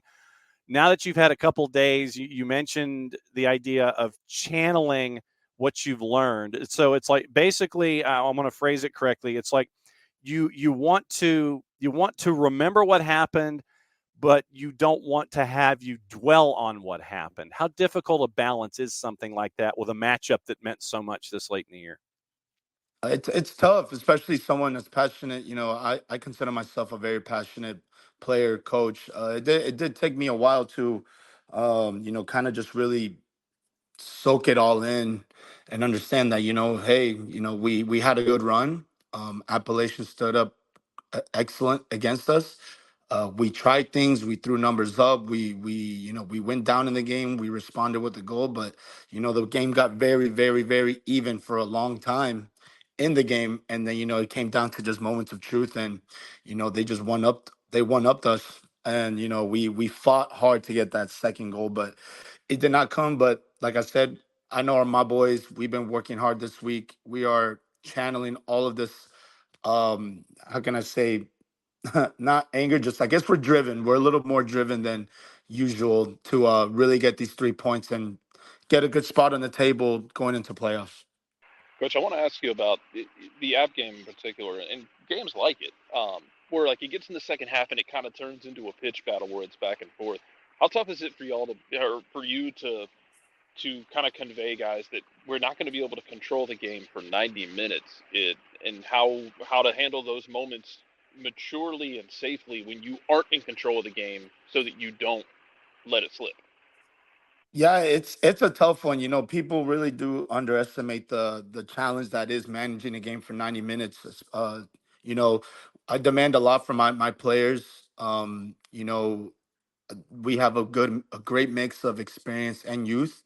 I really tell everybody, to clock in their shift and put in everything that they can experience, intelligence, playing with maturity. That's what we have. Fresh subs, and the guys that have been coming into the second half have really impressed me. I'm very proud of them because they've been nothing but team players all season, and they've came in every single time and brought some life into the game, and it's not that the guys that have been starting, it's not that they haven't given us anything. It's just tired legs, especially in a game like Appalachian. I could see the tired legs were everywhere, and it's good to have a lot of it's good to have youth coming into the game, especially late in the game. And like I said, we're gonna try things this last game of the season. 3 points is all that matters to us, but this is a time right now where certain players have not gone unnoticed, and I believe it's time for me to give them their chance to prove to us, to the community, that they do, they are an asset to our team. But all in all, my boys, we're ready to go 90 minutes hard against Port City and be ready for playoffs. 7:00 kick at Silverbacks Park. Port City visiting Apotheos last week of the regular season before you get into the NPSL playoffs here. And everybody's a 7:00 start. All 8 teams, 4 matchups, all 7:00 starts. One of the other big ones is App hosting Charlottetown Hops at Ted Mackerel and Boone, keeping an eye on that one as well. And 865 with Hickory FC out at Hardin Valley. Coach, you mentioned getting players reps in this matchup against Port City, folks that have deserved it. Has there been anyone or a group of anyones that have pleasantly surprised you this season from first impression to now? Has there been anybody that has been a real surprise for you and a pleasant surprise for Apotheos this year? Yes, we have a couple guys. Alex Guzman, he's came in, helped us out up top. Very stocky player, smart player as well. Excellent footwork. We have guys like Andrew Chica who have came in and brought us life into the midfield. When the tired legs start taking over, he plays our style.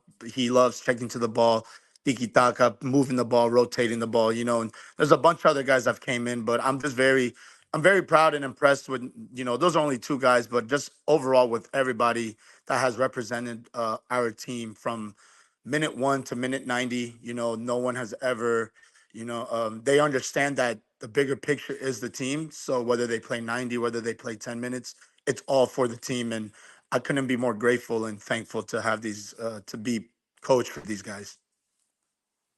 Jarrett, go for it. Coach, I actually want to ask you about a moment I saw last game. Abato Sanchez has been really dangerous in the attack, but also had to do a lot defensively the last few games. Halfway through that app game, I saw you pull him aside at halftime, having a conversation with him, like not an angry one, but like a spirited conversation. And then him, being a little more aggressive in the second half, winning those first balls, going after those second balls. How hard is that in that moment where you got young guys to kind of at halftime have them make changes, flip that switch, and be able to just keep going and fight through that exhaustion? Yeah, it's moments of trust. I that's why I work diligently and work endlessly to earn that trust and respect from these boys week in and week out. I remember being that age, and when you're in the game, you're fired up, you're emotional, you try to channel everything into the game, and every now and then, if coach is instructing something, you got to kind of nod your head and go, got it, and adapt and adjust. And that moment was just something that I was just seeing from Alvaro. He's one of our best defenders. His 1v1 defending, along with his way of playing out of the back, is what sparks life in me. It's what I love about him. And it was one of those moments where I guess I was demanding a little bit more from him, because he was playing a little bit more long field than usual, and it was nothing more than just a, hey, relax, calm down. You have more time on the ball than you think. We trust you with the ball. Move the ball for us like you always do.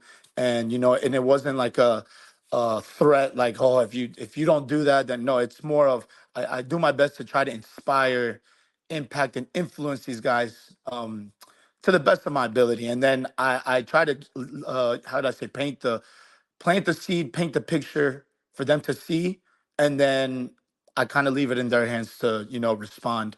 And all in all, man, I trust my boys. I trust all of them. How much have you learned about yourself as a head coach this year? Because, Jarrett and myself and Maddie and Jason, we all have got the chance to see you at the beginning of the season. What have you learned about yourself in this run as head coach at Apotheos this year? Something that I've learned is to, I was a very emotional, passionate player growing up. I think I still am. I've just matured over time. I understand, I know how to win and I know how to lose. If there's something that's maybe unique about me is the way that I want us to win. People are, the past couple weeks we've gotten these 3 points, and it's been great. Like, we went on a good run, but I've also haven't been satisfied. I haven't been content with the way we've been playing. We've gotten the points, but I've told my boys week in and week out that there is a way to win, and I'm very picky when it comes to that. And if we're gonna lose, it better be, us getting, absolutely ran out of the park. We're not gonna settle for just random teams to come in and just, you know, dictate how we're gonna play. And I really have challenged these guys in this last game going into playoffs for us to dictate the tempo of the game, not the other way around. So if there's something that I've learned about myself is to about this season and to challenge myself moving forward is to keep working on just managing not only my emotions on the sideline, but knowing how to manage the emotions of my boys, my team, and knowing how to, you know, see what's in front of me and then not make sporadic decisions or make decisions out of just emotion. That's why I have my coaching staff. I wouldn't have been able to do any of this without them. It helps so much to have their eyes there, their perspective helps me like crazy. But I've learned so much, and if it comes down to it, it's just if there's a word to say to describe what I've learned this year, is just a perspective of the game. Perspective. It's one thing to be on the sideline; it's something totally different to be on the field, and it's my job to keep everybody together, all bought in for the bigger picture, which is the team. And Coach, I guess my last one for you would be, I actually wanted to ask about for the last game. You talked about guys who have been coming along as the season goes along. We had talked about Koda Tanaka. We had talked about Aaron Witten and the hard work he does up top. But last week, Keegan Gantley just decided to take that game over for a bit. I wanted to ask about his growth this season and his progress. And I know your outside backs basically take up residence in the attacking half most of the time anyway. But I'll ask about his overall game and his growth this season. Kane has been absolutely amazing. He is one of the most versatile players I've met. Putting him on the right side, putting him on the left side, every now and then he gets a chance to go up top and then he goes and scores a goal. Shows how dynamic and how switched on, Kane is as a player. I love the fact that he has a touch style of play, but he knows how to put in a tackle, and he also knows when he needs to go long or send it into the channel. I've been so proud of him. Our culture, we come from two different cultures. So I think at the beginning of the season, it was kind of tough to get everybody bought in. I'm South American, getting guys from Europe. It could take time, but I think, like I was telling you, week in and week out, I've worked endlessly along with my coaching staff to really earn the respect of these players. And I think we've gone to a really nice position now where we all trust each other. No one is back talking, no one is. But what about it's one of those things at this point in the season. You know, the players have to trust the coach's decisions. And they may agree, they may not they may disagree, they may agree. At the end of the day, they have to trust the decisions that I make, my coaching staff makes, and I'm telling you that will go a long way. Even when the games get chippy, you know what I mean. We got to have trust. There's got to be trust all over the field. And if there's, I'm just very proud of Kane and all the other boys that have shown trust in me when it comes to these games. Jon Mercado, head coach at Apotheos FC, getting ready for the last match of the regular season. It is a fan appreciation night at Silverbacks Park. Kick against Port City at 7 o'clock on Saturday. Positioning important. We'll have Jarrett do the math here in just a sec. Coach, as always, great to catch up with you at 10:30 on Fridays. Be safe, be well, stay out of the heat, and go get them this weekend against Port City in the NPSL regular season finale. Thanks for dropping by, as you always do. Thank you for all your support and love, guys. Take care. All right. Thank you, Coach. That's Coach Mercado. All right, so give me the math. because you said you did the math. Uh-huh. Lay it all out for us because this is insane. Okay, so here's the deal. The table, let's look at the table. As he's pulling up the table in real time. Let's filter out Port City. Yep. Port City will not be making the playoffs. No. Port City has 2 points this season. It's been a rough season up there in Port City. They've every year somebody ends up being underneath the steamroller, and this year it was Port City, unfortunately for them. Mm-hmm. So in first place, App FC, they've clinched it. You know, they're on 23 points. Hickory FC is second at 19 points. Apotheos and Charlottetown are tied at 17 points. Third. Here's the thing. Charlottetown has to go to App tomorrow night. Yes. There's a non-zero chance that if it's chalk, that they're just going to turn around and play each other in the first game of the NPSL playoffs. They might murder each other. Like there might be blood, lots of blood. That's kind of my thinking is what ends up happening is like we end up with Charlottetown in fourth having to play App, then go and play them again in the midweek and just bludgeon each other. And then in that instance, it would be Apotheos and Hickory. So here's where it gets interesting, John.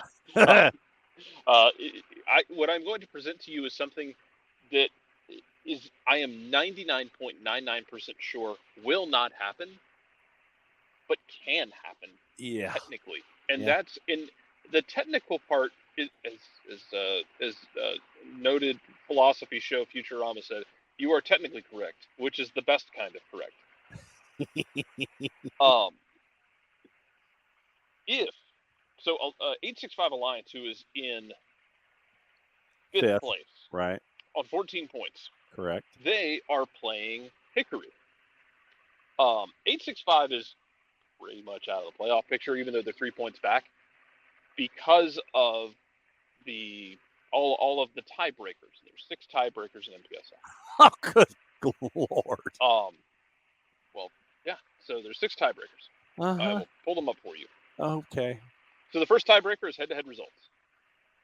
We're gonna preface this right now that the only team, they would fall to Apotheos straight up because Apotheos beat 865. They beat them at home and they drew on the road at 865's home match. So Apotheos would own that tiebreaker straight up. Now, if in Charlottetown, here's where it gets fun. Charlottetown and Apotheos, or Charlottetown and 865, drew in their only matchup of the season. 0-0 draw. The second tiebreaker is goals head-to-head. Third tiebreaker is most wins in conference. If 865 wins and Charlottetown loses, which is how they would end up on the same points, they would have the same number of wins. The fourth one is goal difference in conference. Here's where the 99% not going to happen breaks in. What this is now is Charlottetown has a 10-goal differential advantage. 13-3, so you would need to make up 10 goals in either direction. So like a 5-0 win for 865 and a 5-0 loss for Charlottetown would do the trick. Because then the fifth tiebreaker is fewest losses in conference. If that happened, they would have the same number of losses. In which case we go to the sixth tiebreaker, which is a coin flip. Oh, God. So if somehow these two teams manage to make up a 10-goal difference, we would have to flip a coin to see who gets the 4 seed and who has to go play it at. Oh, brother. But 865 will not be an easy out for Hickory. So it is interesting for Apotheos. And Hickory had to score 2 goals in the last 5 minutes last week to rescue a win. It's going to be interesting to see how Hickory handles 865. That's a tricky matchup. 865 isn't dead. And if Apotheos takes care of their business and Hickory does not, Apotheos then hosts in the playoffs. They're not completely locked into the 3 seed or the 2 seed. They could end up in the 4 and go play App. They're potentially, I mean, Apotheos won the tiebreaker over Charlottetown just because of the way it's broken down this season. Yeah, man. So give me that 10-goal swing and give me a coin flip to decide the NPSL Southeast 4 seed. That's kind of where I'm at with it. Goodness. Yeah, see, you need 10-goal swing. It's not going to happen. No. But Jarrett, doing his due diligence, presents us with any and all options as to how things could possibly go. So, yeah, I mean, after this week, it's catching up with our friends that don't make the playoffs, but then it's that midweek weekend thing to move the playoffs. That's gonna suck. So basically, you have all of these matchups that mean a lot this week in the last week of the regular season. Then you've got to turn around and play in the midweek. Then you've got to turn around and play weekend, and that gets you out of your conference playoff. That just gets you out of that. That gets you into a 4-team regional. In which case it's a very weird thing.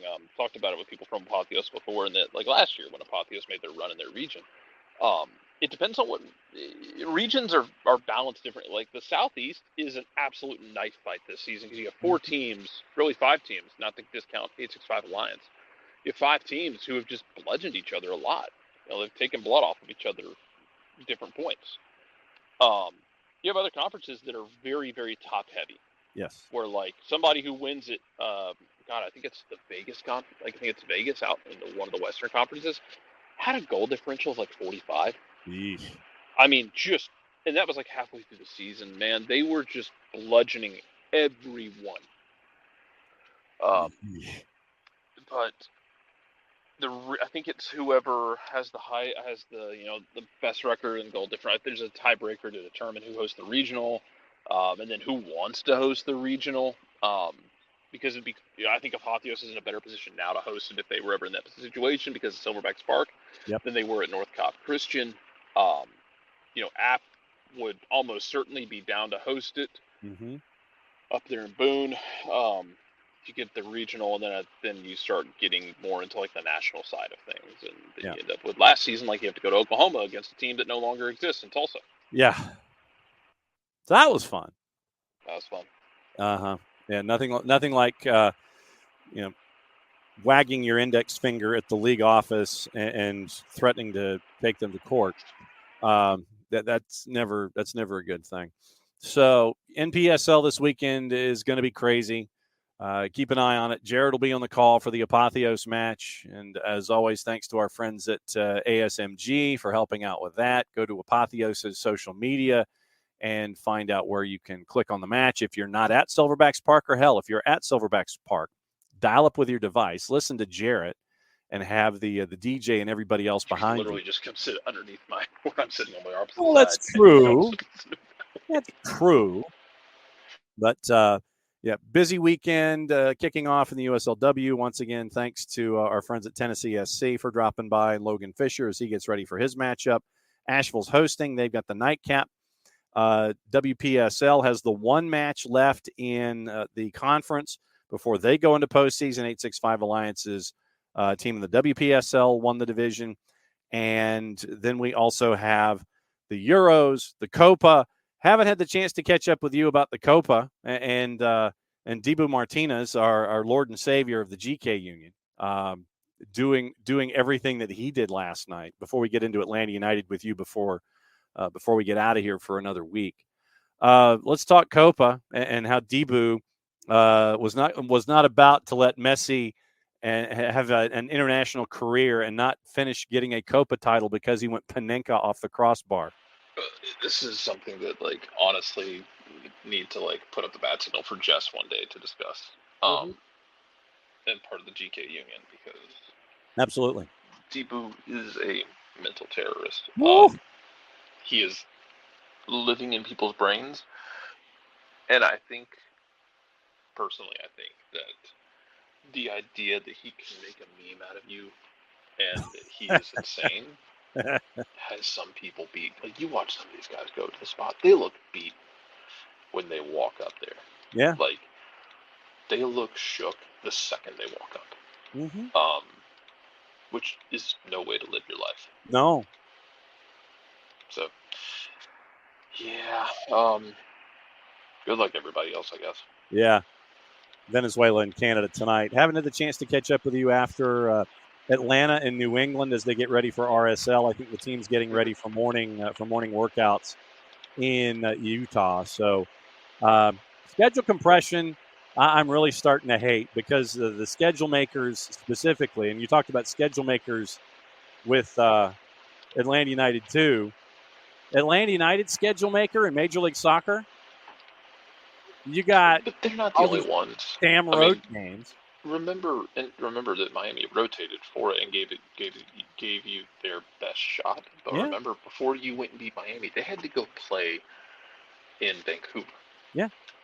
And then had to come back in the midweek. Yeah. Or in the weekend, and then had to go play you on the midweek. Mm-hmm. The longest trip in the league. Stupid. It was very poorly structured. It's like, if you're going to schedule that West Coast swing, put another game out there. Like, put another game out there, or don't give them the midweek game. Because it's brutal, man. No, the Wednesday they looked like a team that was missing a key playmaker and a key attacking piece, and you didn't have Jamal, who's asserted himself quite well. You didn't have Almada, obviously, who's now Botafogo in Brazil. And then guys didn't excel the way you needed them to. Like, it's like, yeah, you had defensive errors you didn't expect. Derek Williams getting megged, didn't expect. Mm-hmm. Yeah. Stan Gregerson having issues you did not expect. That happens. Nobody's perfect. So, yeah, that's all I can give you is that to me it looked like a team that was missing attacking pieces. You okay? Yeah. It looked like a team that was missing attacking pieces. Yeah. And that when you get down, you didn't have, the firepower really. Yeah. To make up for it. So it happens. And this is. I think I had said this when. When Rob got announced that, like, as excited as everybody was, and look, I like Rob a lot. Rob's a good guy. I think he's a smart guy. I think wherever his future is, whether it's here right now, whether it's somewhere else down the road, I think Rob absolutely has a future doing that head coaching job. Yeah.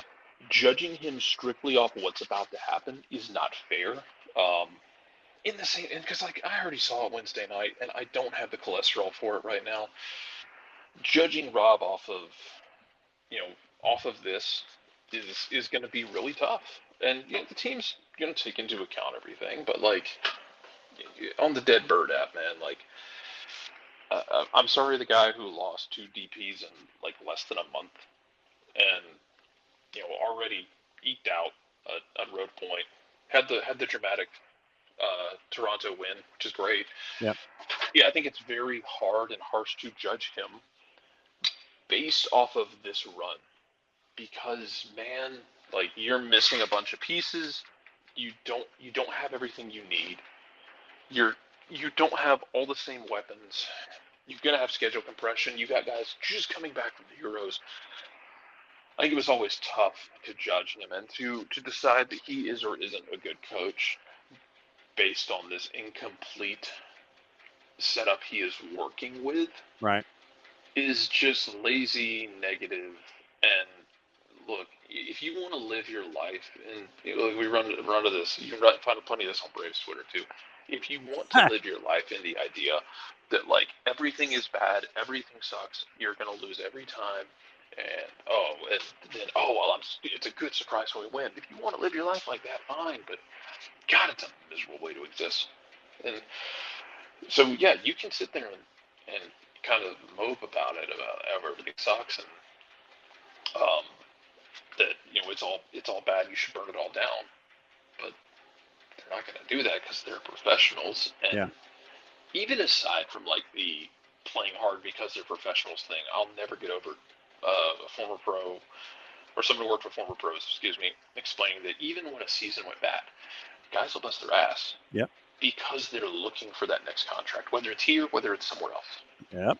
They're not going to just pack it in. Maybe they don't go flying into the risky challenge as aggressively. But they got a future to think about. They have a future to think about, and in that, it involves working your tail off, and you have to earn that future. So, We'll see with Rob. Like I said, I think it was always going to be tough to judge Rob on this stretch because you had some tough games.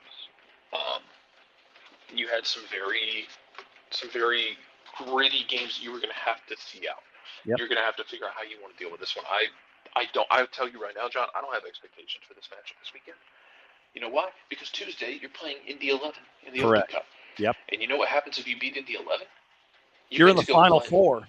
You get to go play either at Dallas, who is on the new manager bounce. Dallas has been solid. Dallas has been very good since making a change. But still, it's a cup. Or Kansas City, who has been just city. Like Kansas City had a get-right game with San Jose. Basically, it was like scheduling Vanderbilt. But you win one of those, and you're in the final. You win 3 games, and there's hardware. Yeah. I don't want to hear anybody discount it. It just miss me with the discounting of the Open Cup for whatever reason. I don't want to hear it. It's still a trophy. If you didn't get it exactly the way you wanted to, then I'm sorry that I will consult you next time about how trophies should be handed out and how they should be judged. Yeah, and I was going over the juice boxes, and Sporting and Dallas play each other on Sunday in Kansas City before they play each other in the Open Cup on Tuesday. So much. I had already said that I think that game's going to be just an absolute kickabout, and it's just like they're there so they don't get fined on Sunday before they play each other on Tuesday. Yeah, you don't show your hand too much on Sunday. No, you rotate, and then you square away, and then yikes. Yeah, I mean, and I know that it wasn't planned that way, but it ended up working out that way as to who's playing whom before they end up playing each other in the quarterfinals of the Open Cup. Today, what to watch, where to watch it. USL Championship, Charleston and Birmingham's at 7 on the Deuce. Big FOX has your quarterfinals in the Euro. You have the Copa America quarters with Venezuela and Canada on FS1, followed by Liga MX, Juarez and Atlas at 11:10. TUDN, Univision, they are simulcasting the Copa. On Prime, it's the NWSL with Portland and San Diego. We have yet to discuss what's going on in San Diego in the NWSL. It's going to take far more than 2.5 minutes. We're going to take our time on that. Season Pass, Next Pro, has the Town and Rapids 2 at 8. Los Verdos and Real Monarchs at 9. Ventura County and Houston Dynamo Dos at 10. The Plus has Rhode Island and Indy. Rhode Island has started winning games instead of drawing them. That's at 7:30. Tormenta and Knoxville is at 7:30 in Statesboro. Paramount Plus has the Argentina Primera. Racing Club and San Lorenzo at 6:30. River Plate and Cologne at 8:30. VIX has your simulcast of everything. The Euro at noon and 3. The Copa America at 9. And then Liga MX, 6:45. Puebla and Santos Laguna. Querétaro and Tijuana is at 9 compared to the other match that is happening on FS1 at 11:10. So they're dialing up their weekend as well, as Jared has given us the Irish goodbye for yet another week. Gossip, rumor, and innuendo before we get out of here. And what we'll do is we will take it from our friends at so we're going to do the BBC.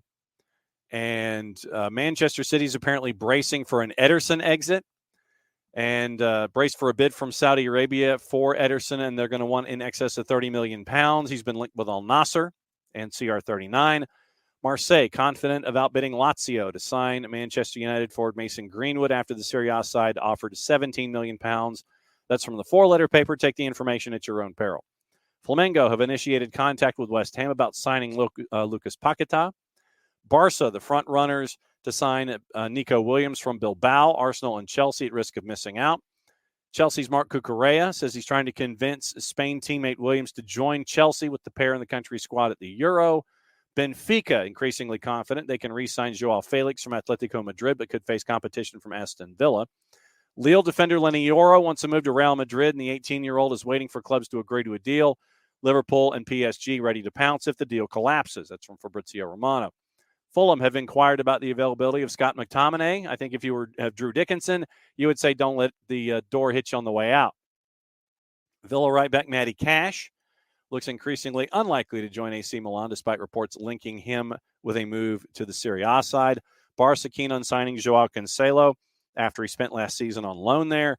Juve want to reinforce their midfield, signing Atalanta's international Toon Koopmeiners. Manchester United closing in on signing 16-year-old Slovakian wunderkind Samuel Lusale from Crystal Palace. Newcastle's move for Dominic Calvert-Lewin collapsed after the Magpies were unable to sell their own English striker, Callum Wilson. Ajax, Nice, Rennes, and Olympiacos are among a number of clubs interested in Portuguese defender Cedric Soares, who's a free after the expiration of his contract at Arsenal. Brighton swooped in to take advantage of Liverpool's delay, sealing a deal for Feyenoord midfielder Mats Wiefer after Arne Slot gave the green light to reunite with the 24-year-old Dutchman following their time together at the club. United want to sell Donny van de Beek on a permanent basis rather than lose him on a free when the contract runs out next summer. Romelu Lukaku wants to reunite with Napoli boss Antonio Conte, who coached him at Inter Milan. Napoli have told Chelsea they're willing to lower their £110.8 million asking price for Victor Osimhen, and Germany defender Waldemar Anton has passed a medical at Borussia Dortmund and will join them from fellow German club Stuttgart after Euro 2024. Public service announcement: requested required reading for the day.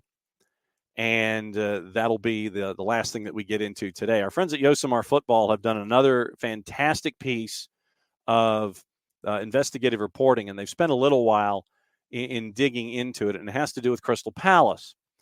And the main sponsor, for those of you that watch the Premier League, you see Net88 as their primary sponsor. And the headline, it's once again Filippo Clare and Andy Brown, the two heavyweights at Yosemar. Crystal Palace's main sponsor for the next 2 seasons is Net88. And this is the headline sentence. Is an illegal Vietnamese betting operator appearing to offer gambling on blood sports and streaming live sex on its social platforms. I'm going to hit the link. I'm going to post it in the Twitch pitch, and it is, as they always do, it is a long read, but it is well worth your time. So I've subscribed to Yosemar Football because of their investigative work. Their newest piece is a deep dive on Net88, who is now the new sponsor for Crystal Palace for the next 2 seasons. So deep dive on that. Once again, tomorrow, Atlanta and RSL. 92.9 The Game and the Odyssey app. And let me get the times so we're all in the right place when it comes to what to watch with Atlanta United and RSL. It is a 9:40 Eastern start in Salt Lake City, or in Rio Tinto. So 9:40, so 8:30 Eastern will be the pregame show. Matty Cruz was on the postgame show with Garrett Chapman last time out. So very proud of Matty and her debut. RSL hosting Atlanta United right now at a -182. 8:30 pregame, 9:40 kick. Postgame show after the full-time report as Atlanta United finishes their Atlanta, Boston, Salt Lake, Atlanta triangle for these last handful of days. So they're going to get back way the hell early on Sunday morning, or maybe even as the sun is coming up. And so because of that, I will be doing the call for Atlanta United 2 on the SDH network, soccerdownhere.mixlr.com. Atlanta United 2, 4:30 kick, or 4:30 pregame, 5:03 kick from Montclair State University as Atlanta United 2 takes on Red Bulls 2. We'll have that one for you on the network. If you have nothing going on today or tomorrow, it is Lee and White, once again, Scott Flood and the Flood Project having the big mega party up there, the big viewing parties over at Lee and White.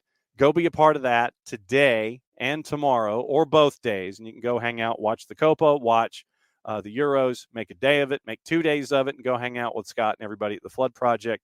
Very, very cool stuff that Scott is doing as the Summer of Soccer continues. So it is Summer of Soccer all day today, all day tomorrow at Lee and White. If there's a match on TV, there's something going on over at Lee and White. Then it is tomorrow night, pregame show, RSL hosting Atlanta United, full-time report, 92.9 The Game in the Odyssey app, 8:30 start, 9:40 kick. And then 4:30 on Sunday afternoon, 5:03 kick, and we will take you through Atlanta United 2 and Red Bulls 2 here on the SDH Networks at soccerdownhere.mixler.com. And then we'll be back at it again on Monday. Monday will be the week that I'm up in the mountains. So you will see rustic wood behind me next week. So we'll be in the mountains next week. I will be at Open Cup, obviously.